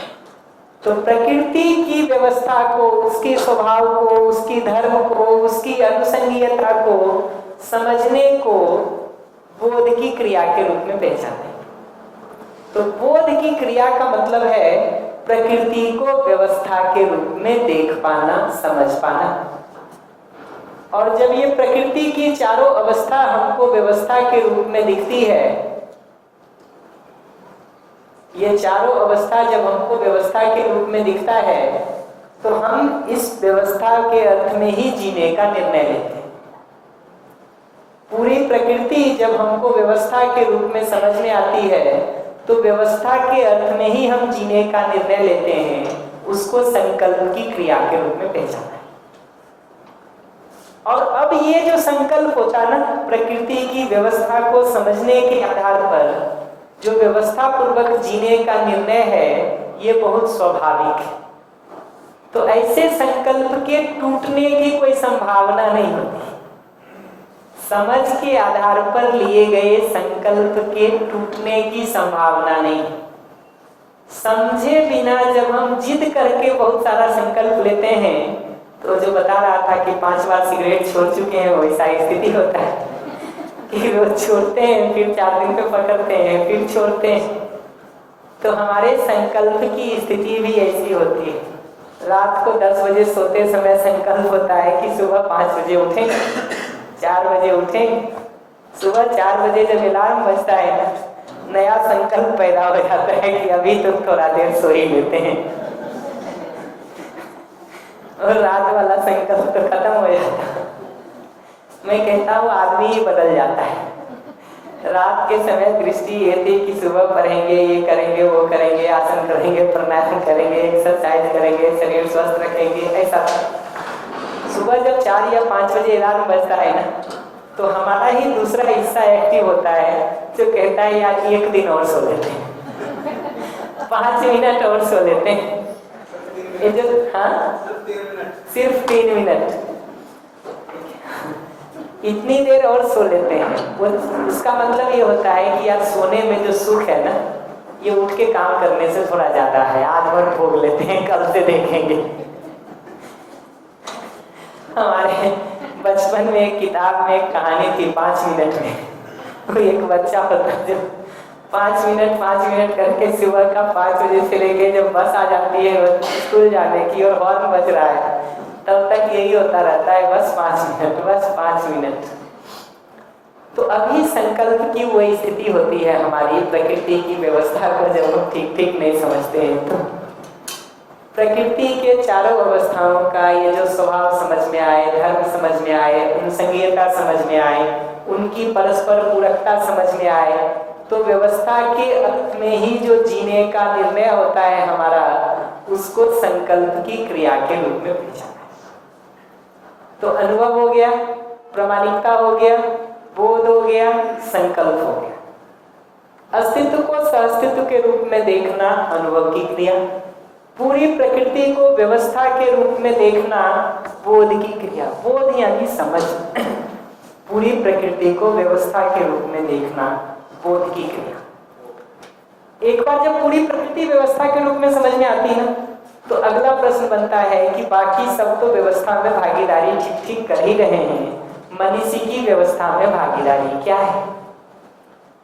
तो मानव की व्यवस्था में भागीदारी को समझने को चिंतन की क्रिया के रूप में पहचाना। तो बहुत व्यवहारिक भाषा में कहेंगे कि मनुष्य की व्यवस्था में भागीदारी क्या है। तो संपद में देखेंगे तो विश्वास के भाव से जीना, सम्मान के भाव से जीना, स्नेह के भाव से जीना, ममता, वात्सल्य, कृतज्ञता, गौरव, श्रद्धा, प्रेम, यही उसका व्यवस्था में भागीदारी। और इनको बहुत विस्तार नहीं किया था मैंने। प्रेम को जब जीने जाते हैं तो अनन्यता पूर्वक जीते हैं, श्रद्धा को जीने जाते हैं तो पूज्यता पूर्वक जीते हैं, गौरव के साथ जीते हैं तो प्रशंसा या वंदना के रूप में दिखाई देता है, कृतज्ञता के साथ जीते हैं तो शिष्टता या सौम्यता के रूप में दिखाई देता है, ममता के साथ जीते हैं तो उदारता के रूप में दिखाई देता है, वात्सल्य के साथ जीते हैं तो दूसरे को गाइड करने के अर्थ में हमारा जीना सहजता पूर्वक होता है, इस रूप में सहजता दिखाई देती है, स्नेह के साथ जीते हैं तो निष्ठा पूर्वक कमिटमेंट के साथ जीना दिखाई देता है, इसी तरह से सम्मान के साथ जीते हैं तो एक दूसरे के साथ आदर पूर्वक जीना, सौहार्दता पूर्वक जीना, वो हो पाता है। सुहृदय शब्द होगा मुझे लगता है इसमें गुजराती में, सौहार्दता या सुहृदयता कहते हैं। सामान्य भाषा में कहें तो आदर पूर्वक जी जी जी जी। ऐसे ही विश्वास के साथ जीने को सौजन्यता पूर्वक जीना कहा है। सौजन्यता जैसा भी कोई शब्द जरूर होगा। तो विश्वास को सौजन्यता पूर्वक जीने के रूप में दिखता है, सम्मान को देखेंगे तो आदर के रूप में या सौहार्दता के रूप में दिखता है, स्नेह को देखेंगे तो निष्ठा के रूप में दिखता है, ममता उदारता के रूप में दिखता है, वात्सल्य सहजता के रूप में दिखता है, कृतज्ञता सौम्यता के रूप में, शिष्टता के रूप में, गौरव को देखेंगे तो वंदना के रूप में, प्रशंसा के रूप में, श्रद्धा को देखेंगे तो पूज्यता के रूप में, जहाँ दूसरे से प्रेरणा ग्रहण करके हम भी वैसा बनने का प्रयास करते हैं, और प्रेम को देखेंगे तो अनन्यता के रूप में दिखता है। ऐसा इन भावों से के साथ जीने का हमारा यहाँ भागीदारी दिखता है। इसी तरह से धीरता पूर्वक जीना, वीरता पूर्वक जीना, उदारता पूर्वक जीना, दया पूर्वक जीना, कृपा पूर्वक जीना, करुणा पूर्वक जीना, ये अपनी भागीदारी समझ में आती है। ये भागीदारी समझ में आती है। इसी तरह से जब बाकी प्रकृति के साथ जीते हैं तो उसका संवर्धन, उसका संरक्षण, उसका सदुपयोग करने के अर्थ में उपयोगिता सदुपयोगिता के साथ जीना, संवर्धन संरक्षण सदुपयोग करना, ये अपनी भागीदारी के समझ में आता है। अपने संदर्भ में देखेंगे तो अपने में सुखी समृद्ध रहना, ये भागीदारी के रूप में समझ में आता है। तो ऐसा देखेंगे तो अब इसी के अर्थ में जीना हमको अपनी भागीदारी समझ में आती है। तो मनुष्य की व्यवस्था में भागीदारी क्या है, उसको समझने को चिंतन की क्रिया के रूप में पहचाना। और अब जो हमको व्यवस्था में भागीदारी समझ में आती है, जीने की इच्छा हमारी उसी के अर्थ में होती है। इसलिए अब हमारा चित्रण इन्हीं भावों को जीने के लिए होता है, न कि इससे अन्यथा कुछ करने की। तो फिर से मैं ऊपर से कनेक्ट करके कह दूं तो अस्तित्व को सहअस्तित्व के रूप में देख पाना अनुभव की क्रिया है। उसमें से प्रकृति को व्यवस्था पूर्वक देख पाना बोध की क्रिया है। उस प्रकृति की व्यवस्था में मानव के रूप में मेरी व्यवस्था में भागीदारी क्या है, इसको देख पाने को चिंतन की क्रिया के रूप में पहचाना। तो अनुभव, बोध और चिंतन, ये तीनों को मिला के समझदारी के रूप में हम सामान्य रूप से बोलते रहते हैं। तो अब जांच परख करके जब हम अस्तित्व को देखने समझने का काम करते हैं तो अस्तित्व को सहअस्तित्व के रूप में देख पाए, अनुभव की क्रिया। उसमें से प्रकृति को फैला करके व्यवस्था के रूप में देखा, बोध की क्रिया। उस प्रकृति की व्यवस्था में अपनी व्यवस्था में भागीदारी को फैला करके देखा, मानव की व्यवस्था में भागीदारी को फैला करके देखा, उसको चिंतन की क्रिया के रूप में पहचाना है।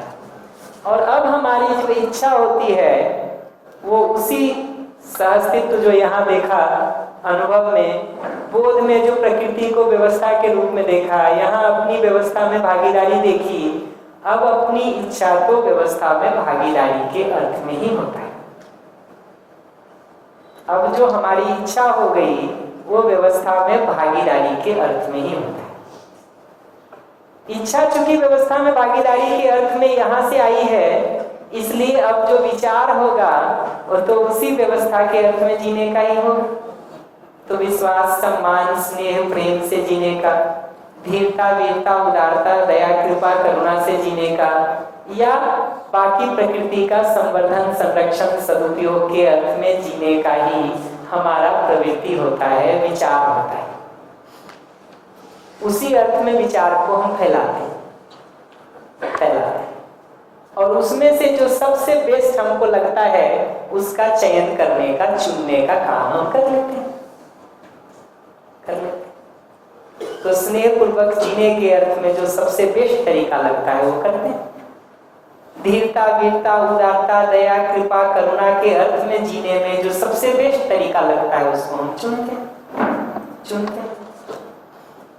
इस रूप में बेस्ट के चयन के आधार को अब देखेंगे कि किस बेसिस पर हम कंपेयर करते हैं।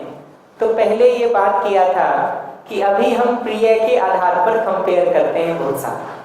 तो पार्टी में गए हैं, कौन सा खाना खाएंगे, ये प्रिय की दृष्टि पे डिपेंड करता है कि हमको ज्यादा टेस्टी कौन लगता है। कपड़ा कौन सा खरीद के लाएंगे, ये देखने में कौन सा अच्छा लग रहा है, इस बेसिस पर अगर ला रहे हैं तो प्रिय की दृष्टि। स्वास्थ्य को ध्यान में रख के भोजन की लाइन में लगे हैं तो हित की दृष्टि।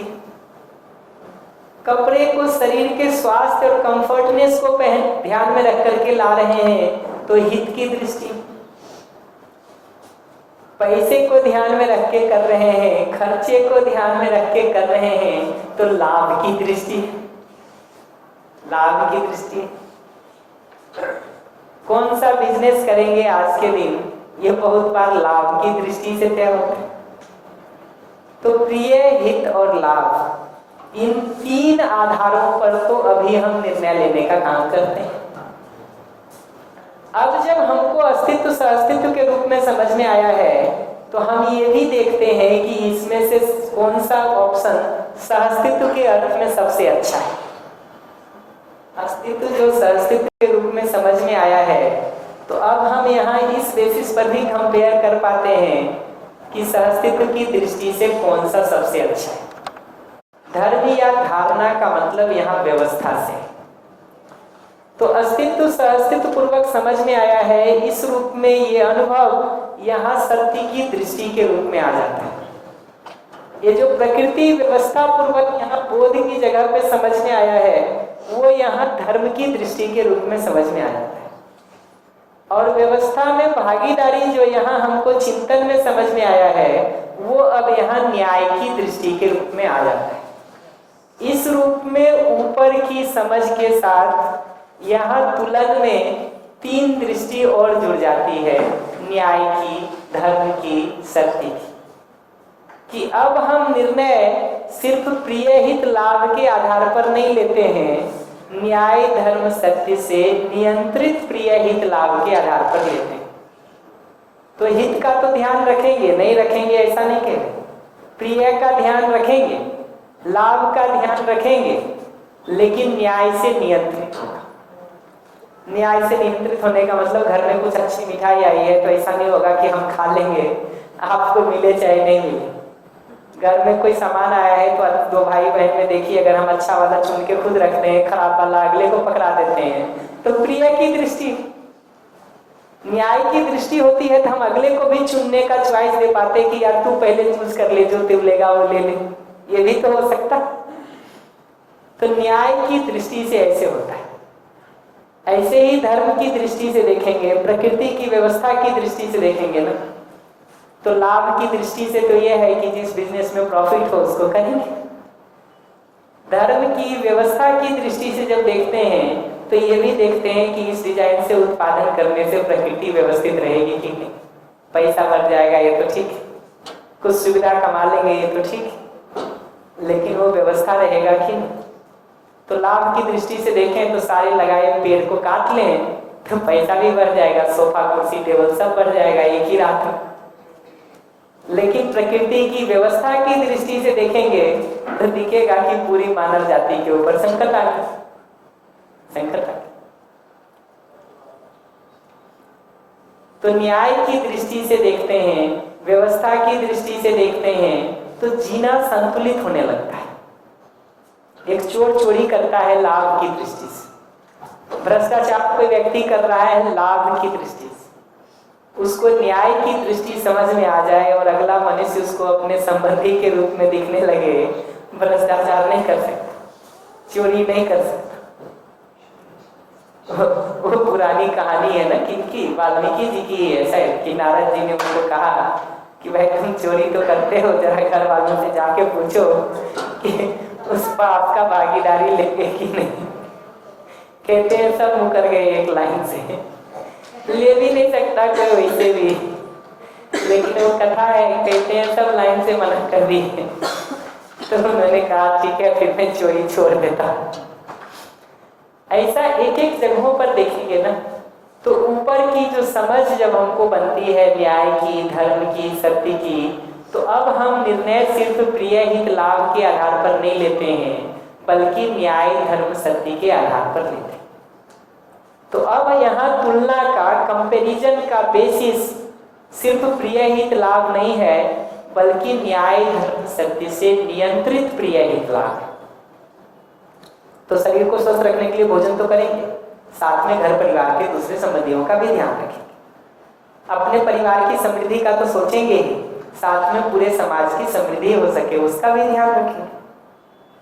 प्रिय के रूप में जो शरीर के लिए अनुकूल है, ठीक है, या जो स्वाद में अच्छा लगता है उसका तो ध्यान रखेंगे, साथ में स्वास्थ्य का भी ध्यान रखेंगे।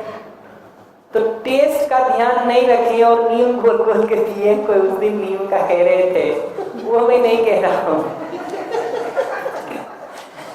लेकिन ये जरूर कह रहा हूँ कि स्वास्थ्य का ध्यान रख करके फिर प्रिय को ऑप्टिमाइज करेंगे, या स्वास्थ्य को छोड़ करके प्रिय को ऑप्टिमाइज करेंगे। प्रिय को जो हम ऑप्टिमाइज करेंगे, मैक्सिमाइज करेंगे, बढ़ाएंगे, प्रिय ढूंढेंगे, ये हित को, स्वास्थ्य को ध्यान रख के ढूंढेंगे कि हित और स्वास्थ्य को छोड़ देंगे, खाली प्रिय में ही आगे बढ़ेंगे? मुद्दा यहाँ है। तो प्रिय का विरोध नहीं है, हित की सीमा में होने की जरूरत है। हित और लाभ का विरोध नहीं है, न्याय धर्म सत्य की सीमा में होने की जरूरत है। न्याय के बदले अन्याय, धर्म के बदले अधर्म, सत्य के बदले असत्य वाले लाइन से जब जीने लगते हैं ना, सहअस्तित्व के बदले विरोध, अव्यवस्था के बदले व्यवस्था और न्याय या संबंध के बदले अन्याय, इस डिजाइन से जब हम प्रिय हित लाभ को यूज करने लगते हैं तो समस्या है, फिर समस्या है। तो इतना फर्क यहां तुलन की दृष्टि में दिखता है। तो समझ पूर्वक देखेंगे ना तो जीवन में ये 10 क्रियाएं दिखाई देती हैं। अगर आप आगे पुस्तकों को, धर्मदेव दर्शन की पुस्तकों को पढ़ने का काम करेंगे तो समझ पूर्वक ये 10 क्रियाएं दिख रही हैं। समझ के अभाव में ये नीचे की 5 क्रियाएं जो सर्कल के अंदर दिख रही हैं आपको, जिस पर पहले हम लोगों ने बात किया था, समझ के अभाव में ज्यादातर समय हम इन्हीं 5 क्रियाओं में जी रहे होते हैं। उसमें भी तुलन में प्रिय हित लाभ की दृष्टि से ही मुख्य रूप से जी रहे हैं, न्याय धर्म सत्य की दृष्टि से नहीं जी रहे तो उसको आधा गिन दिया। न्याय धर्म सत्य नहीं है, प्रिय हित लाभ है तो उसको आधा गिन दिया। तो 5 में आधा और कम कर दीजिए तो 4.5 क्रियाओं में जीना होता है। ऐसा दर्शन को आप पढ़ेंगे तो उसमें लिखा मिलेगा। उसका आशय ये है कि इतनी सीमा में ही, 4.5 की सीमा में ही हम जी रहे होते हैं ज्यादातर समय। समझ पूर्वक ये ऊपर की 5 क्रियाएं हो जाएं और वो हमारे तुलन का आधार बन जाए तो अब हमारा जीना सभी 10 क्रियाओं में हो पाता है। इन 10 क्रियाओं के साथ जीने का फल देखेंगे कि क्या होगा, तो जीवन से अंतर विरोध खत्म हो जाता है। अब अपने जीवन के अंदर अंतर विरोध नहीं बचता है किसी भी तरह का। दूसरी भाषा में कहें तो इसमें एक हार्मनी आ जाती है, संगीतमयता आ जाती है, सिनर्जी आ जाती है। ये जो जीवन क्रियाओं में सिनर्जी आ गई ना, यही अपने में निरंतर सुख है, निरंतर तृप्ति है। निरंतर सुख है या निरंतर तृप्ति है, निरंतर सुख है या निरंतर तृप्ति है। इस जगह से जब ऊपर के साथ यहाँ आस्वादन की क्रिया को भी देखेंगे ना, तो एक तो है संवेदनाओं का आस्वादन। 5 सेंसेस में जो हमको अच्छा लगता है, रुचियों में आँख से, कान से, नाक से, जीभ से, त्वचा से, ये 5 से जो हमको अच्छा लगता है उसको रुचि मूलक आस्वादन कहा है। रुचि जिसके मूल में है, टेस्ट जिसके मूल में है, टेस्ट जिसके बेसिस में है, ऐसा रुचि मूलक आस्वादन नाम दिया। एक आस्वादन वैसा है, स्वाद लेना। आस्वादन का मतलब है स्वाद लेना। तो एक स्वाद है रुचियों के आधार पर, टेस्ट के आधार पर स्वाद लेना। एक दूसरा स्वाद यहाँ संबंध में मूल्यों का, भावों का दिखता है। तो एक दूसरे के साथ सम्मान, अपमान, स्नेह, विरोध, प्रेम, घृणा, इसका भी स्वाद हमको मिलता रहता है। समझ के साथ ये होता है कि अब इन भावों का स्वाद सिर्फ हम बाहर से ही लेने का काम नहीं करते, बल्कि समझ पूर्वक जो भाव अपने में ठीक बना रहता है उसका भी स्वाद हमको मिलता रहता है। तो अब सिर्फ आप सम्मान कर रहे हैं कि अपमान, स्नेह कर रहे हैं कि विरोध, प्रेम कर रहे हैं कि घृणा, ममता कर रहे हैं कि शोषण, हम सिर्फ इतने का ही हिसाब नहीं रखते, बल्कि हमारे अंदर जो सम्मान का भाव बना है, स्नेह का भाव बना है, प्रेम का भाव बना है, ममता का भाव बना है, वो भावों का भी स्वाद हमको मिलता रहता। ये दोनों, चाहे बाहर से भाव का आस्वादन कर रहे हैं, चाहे अपने में भाव बना हुआ है उसका स्वाद ले रहे हैं, इसको भाव मूलक आस्वादन या मूल्य मूलक आस्वादन कहा है। मूल्य का मतलब है भाव, भाव। तो ये दूसरा आस्वादन दिखता है भावों का, और ये आस्वादन ज्यादा संतुष्टिदायक है सुविधा और संवेदना वाले आस्वादन की तुलना में, ज्यादा तृप्तिदायक है, ज्यादा संतुष्टिदायक है। ऐसे ही एक तीसरा आस्वादन दिखता है ज्ञान का, समझ का।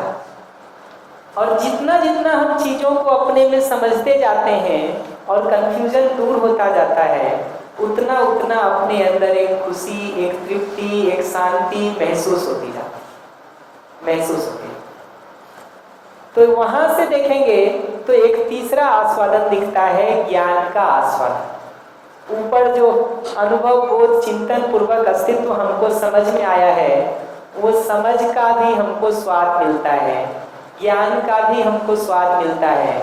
उसको लक्ष्य मूलक आस्वादन कहा है, क्योंकि ज्ञान हमारा मूलभूत लक्ष्य है।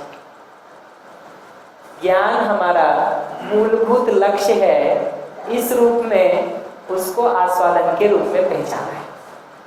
तो ये तीन आस्वादन अब यहाँ पे दिखता है, ज्ञान का, भाव का, सुविधा या संवेदना का।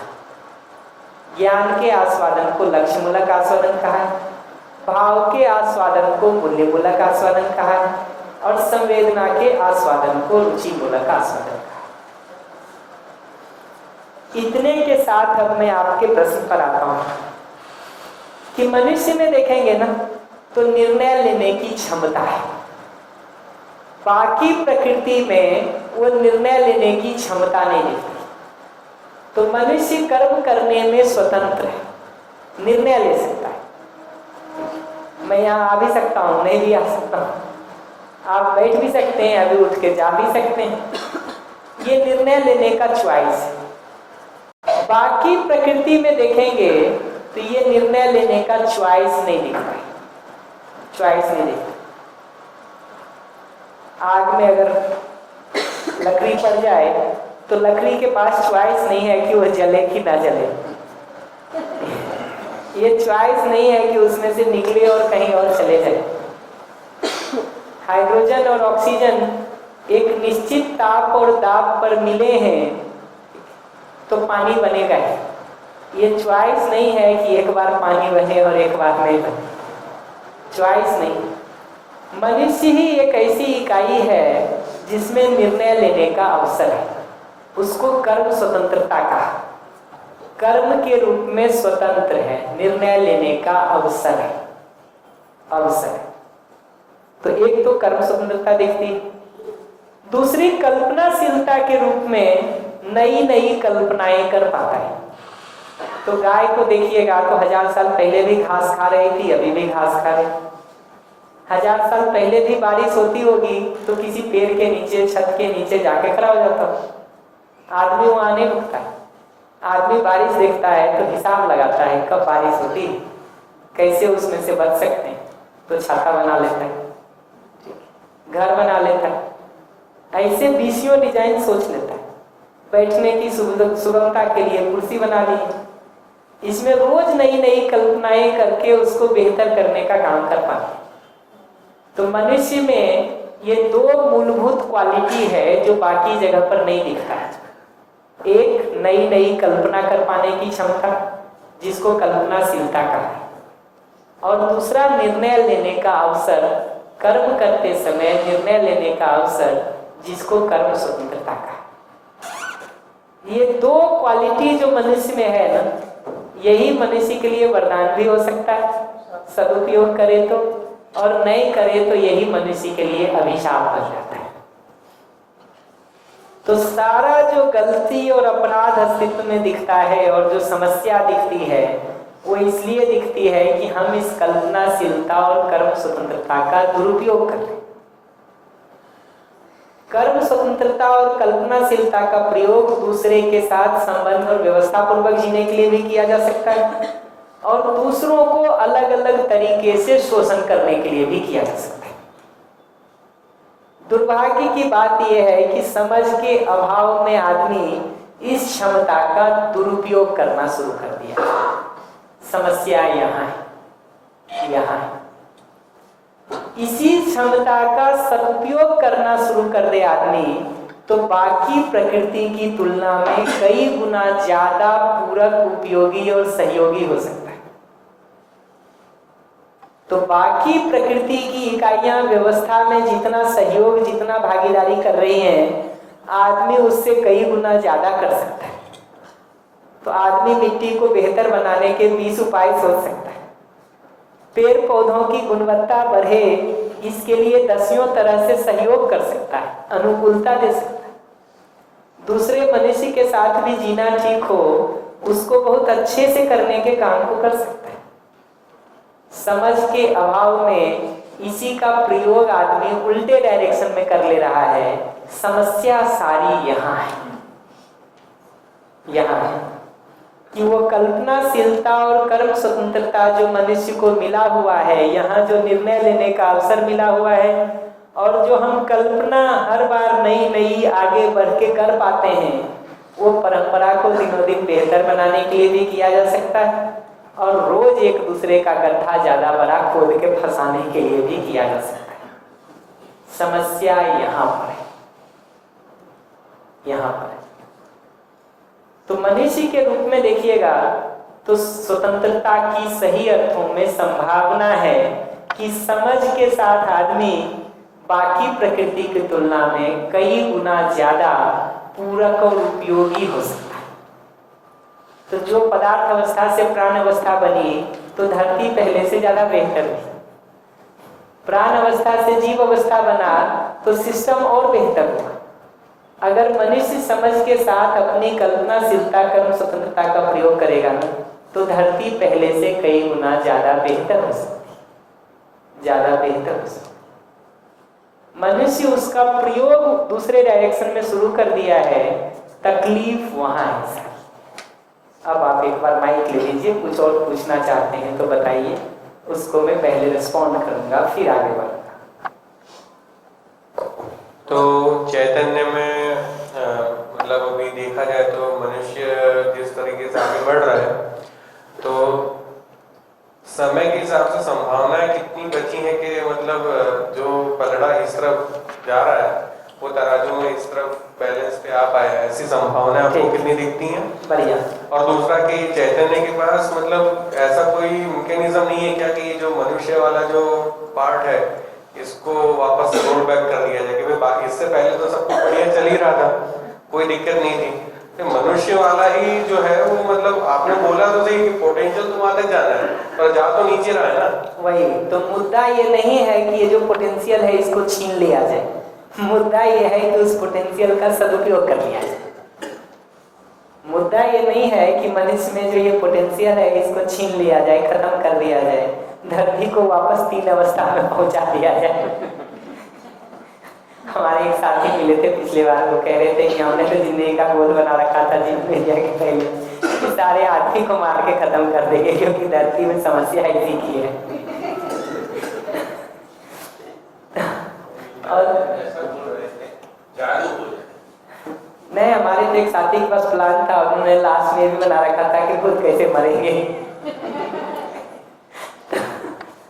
तो ये दिखता है कि बाकी जगहों पर प्रकृति में पीछे जाने से कुछ उपलब्धि नहीं है। मुद्दा है कि ये जो पोटेंशियल है इतना अच्छा, वो एक्चुअलाइज हो जाए। ये जो आधा रास्ता चल के आदमी अटक गया है अधर में, वो विश्वामित्र जी की कथा सुने हैं कि एक बार वो अपनी एक सृष्टि बना के किसी को बोले सशरीर स्वर्ग भेज देंगे, तो यहाँ से स्वर्ग भेज दिए उसको। वहाँ जो पहले से देवता बैठे थे, वो कहानी है, वहाँ जो पहले से देवता बैठे थे उन्होंने उनको धक्का मार के नीचे गिरा दिया। तो कहते हैं वो जो जिनको भेजे थे वो बेचारे न धरती पे न स्वर्ग में, आधे आधे में लटक गए अधर में। आदमी की हालत वैसी हो गई।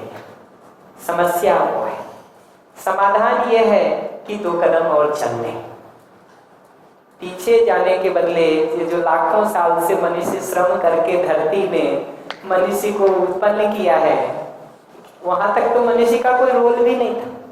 प्राकृतिक रूप से मनुष्य का होना हुआ है, उसको फिर से मार के 1000 लाख साल पीछे करने, उससे तो बेहतर यही लगता है कि भाई इतने कदम प्रकृति चल गई, 2-4 हम आप भी प्रयास पूर्वक चल लें।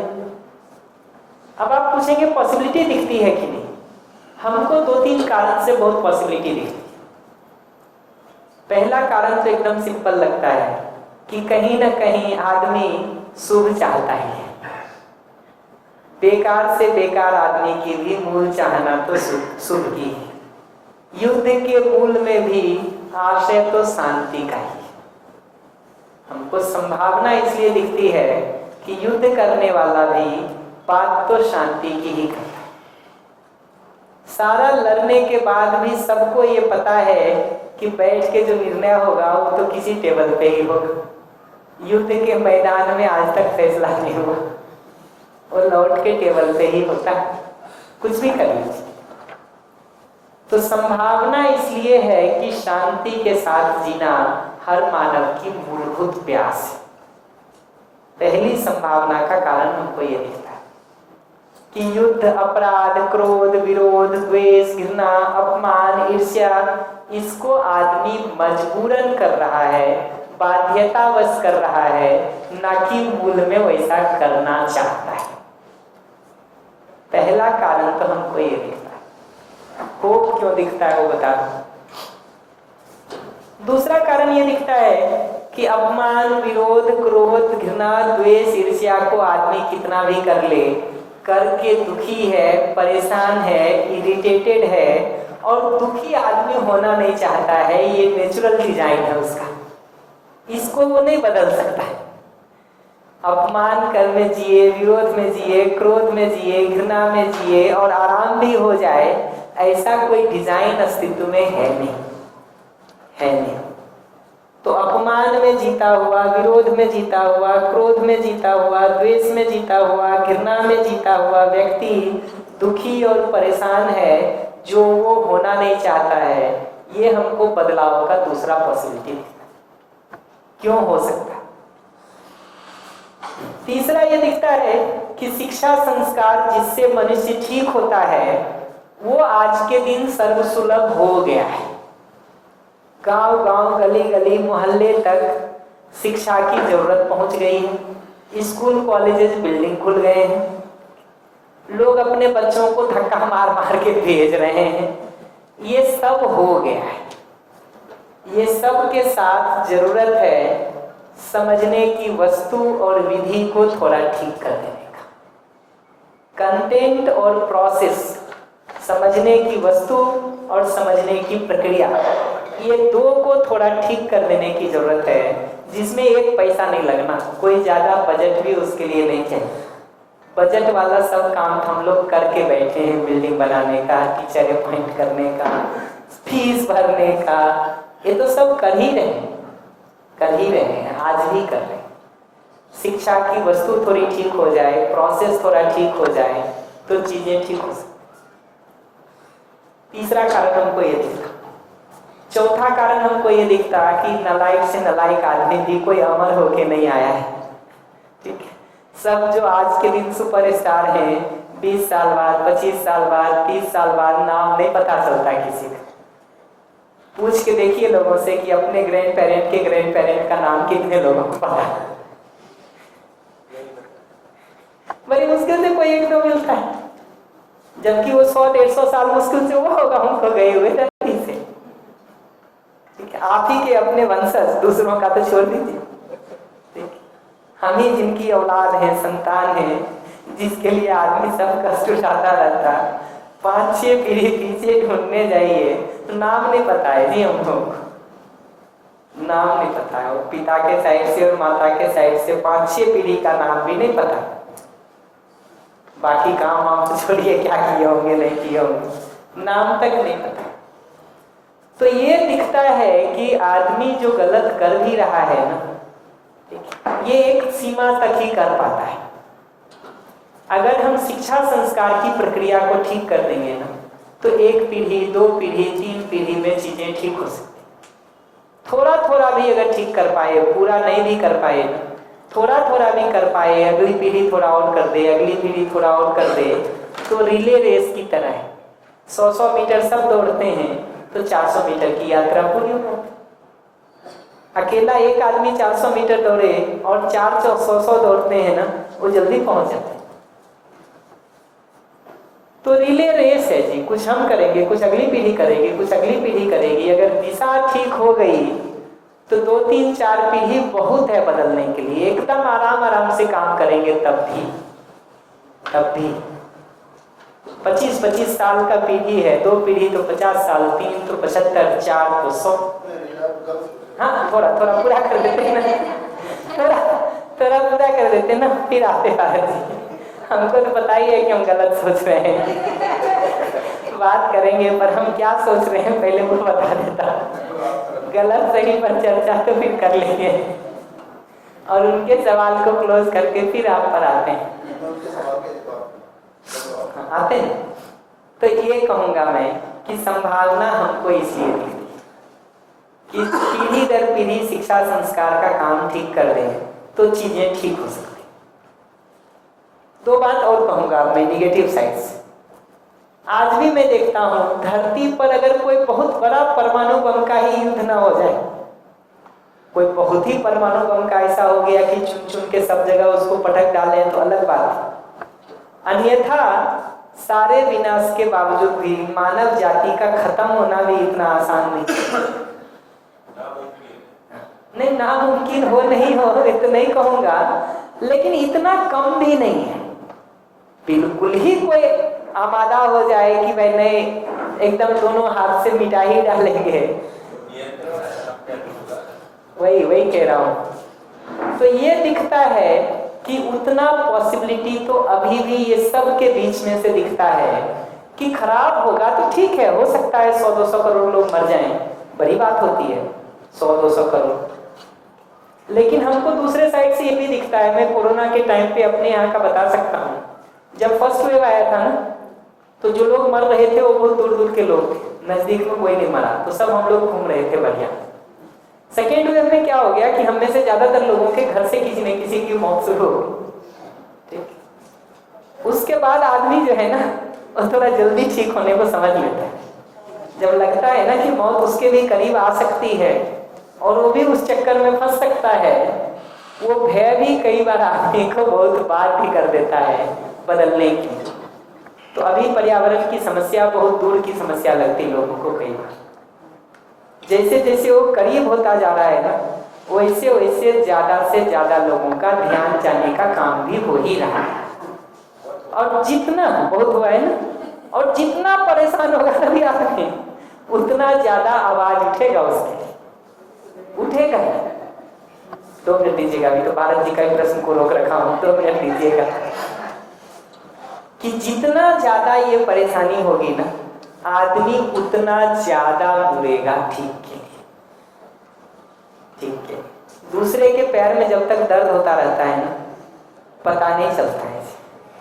जब वो अपने पैर में होना शुरू होता है ना, तो सब सोचना शुरू करते हैं। तो अभी नहीं अगर लोग सोच रहे हैं उतनी जिम्मेदारी से ना, तो इसका एक ही मतलब है कि उनको अभी समस्या बहुत दूर लग रही है, बहुत दूर लग रही है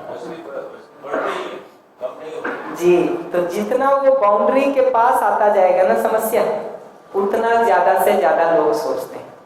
पड़ोसी के घर में जब तक चोरी डकैती हत्या बलात्कार हो रहा हो ना, हो सकता है हम में से बहुत सारे लोग ना सोचें।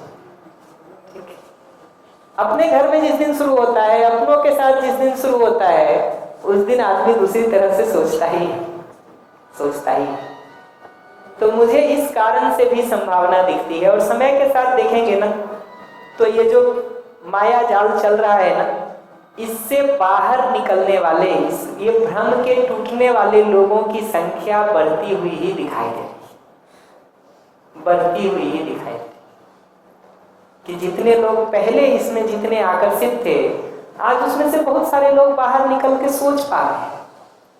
1-2 पीढ़ी पहले तक तो लगता था कि खाना पीना हो जाए, घर हो जाए, ठीक है, उसी में लगे हुए थे जी हमारे बाप दादा। आजकल के तो बच्चों का हालत ये हो गया है कि करोड़पति घर में पैदा ही हो रहे।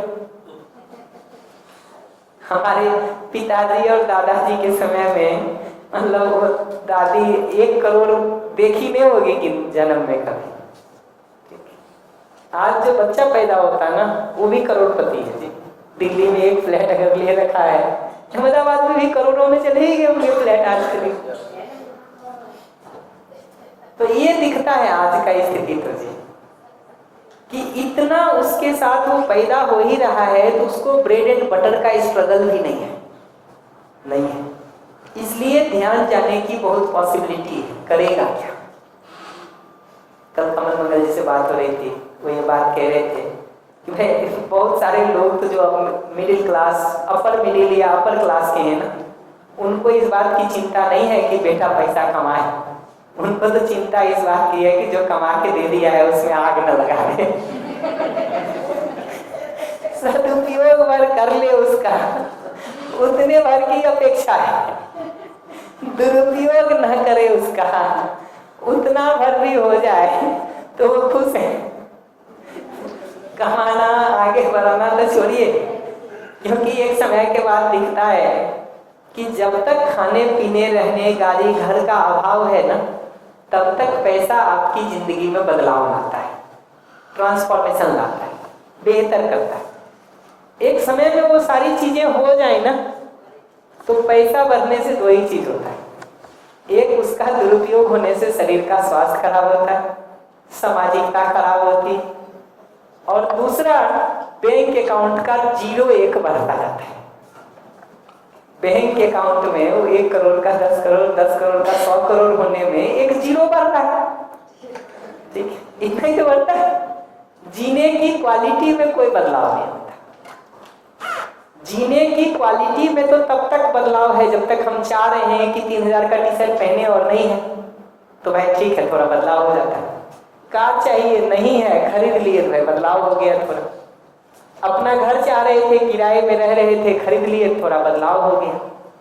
जैसे जैसे ये सारी चीजें हो जाती हैं ना, पैसा आपकी जिंदगी में कोई क्वालिटेटिव एडिशन नहीं करता है, कोई गुणात्मक बदलाव, परिवर्तन या सहयोग नहीं करता। बैंक का 0 बढ़ता है, लॉकर में रखा हुआ जमीन का एक फाइल बढ़ता है, और ज्यादातर लोगों को तो पता भी नहीं होता है जमीन कहाँ कहाँ है, पता भी नहीं होता है। एक समय के बाद स्थिति ऐसी हो जाती है कि पता भी नहीं होता है कि जमीन कितने। हम बिलासपुर में किसी जगह पर बैठे थे, वो कह रहे थे कि जब वो लोग बिलासपुर आके बिजनेस शुरू किए थे, 5-6 भाई होंगे, तो बहुत गरीबी से शुरू किए थे कि जमीन का एक टुकड़ा नहीं था। कह रहे थे आज हम में से हर भाई की हालत यह है कि हम लोगों को पता नहीं है कि जमीन कितने और दुकान कितना। स्थिति वहां पहुंच गई है जी आज के दिन। तो किसी जगह पर जितना ज्यादा ये जो इल्यूजन है, ये जो भ्रम है कि सुविधा, संवेदना तथा कथित आधुनिकता में जी करके तृप्ति मिल जाएगी, ये जितने ज्यादा लोगों का टूटेगा उतने ज्यादा लोग इस तरफ आएंगे।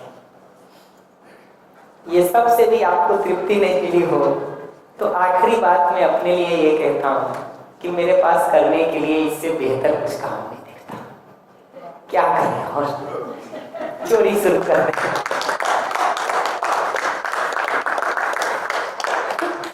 क्या करें जी, चोरी शुरू कर दें, डकैती शुरू कर दें, हत्या शुरू कर दें, भ्रष्टाचार शुरू कर दें, क्या करें। अगर ये नहीं भी होता है, मान लीजिए एक बार के लिए, मैंने आप ही की बात मान ली कि नहीं होगा, ठीक, करें क्या फिर। बेहतर करने के लिए कुछ हो तो वो कर ले।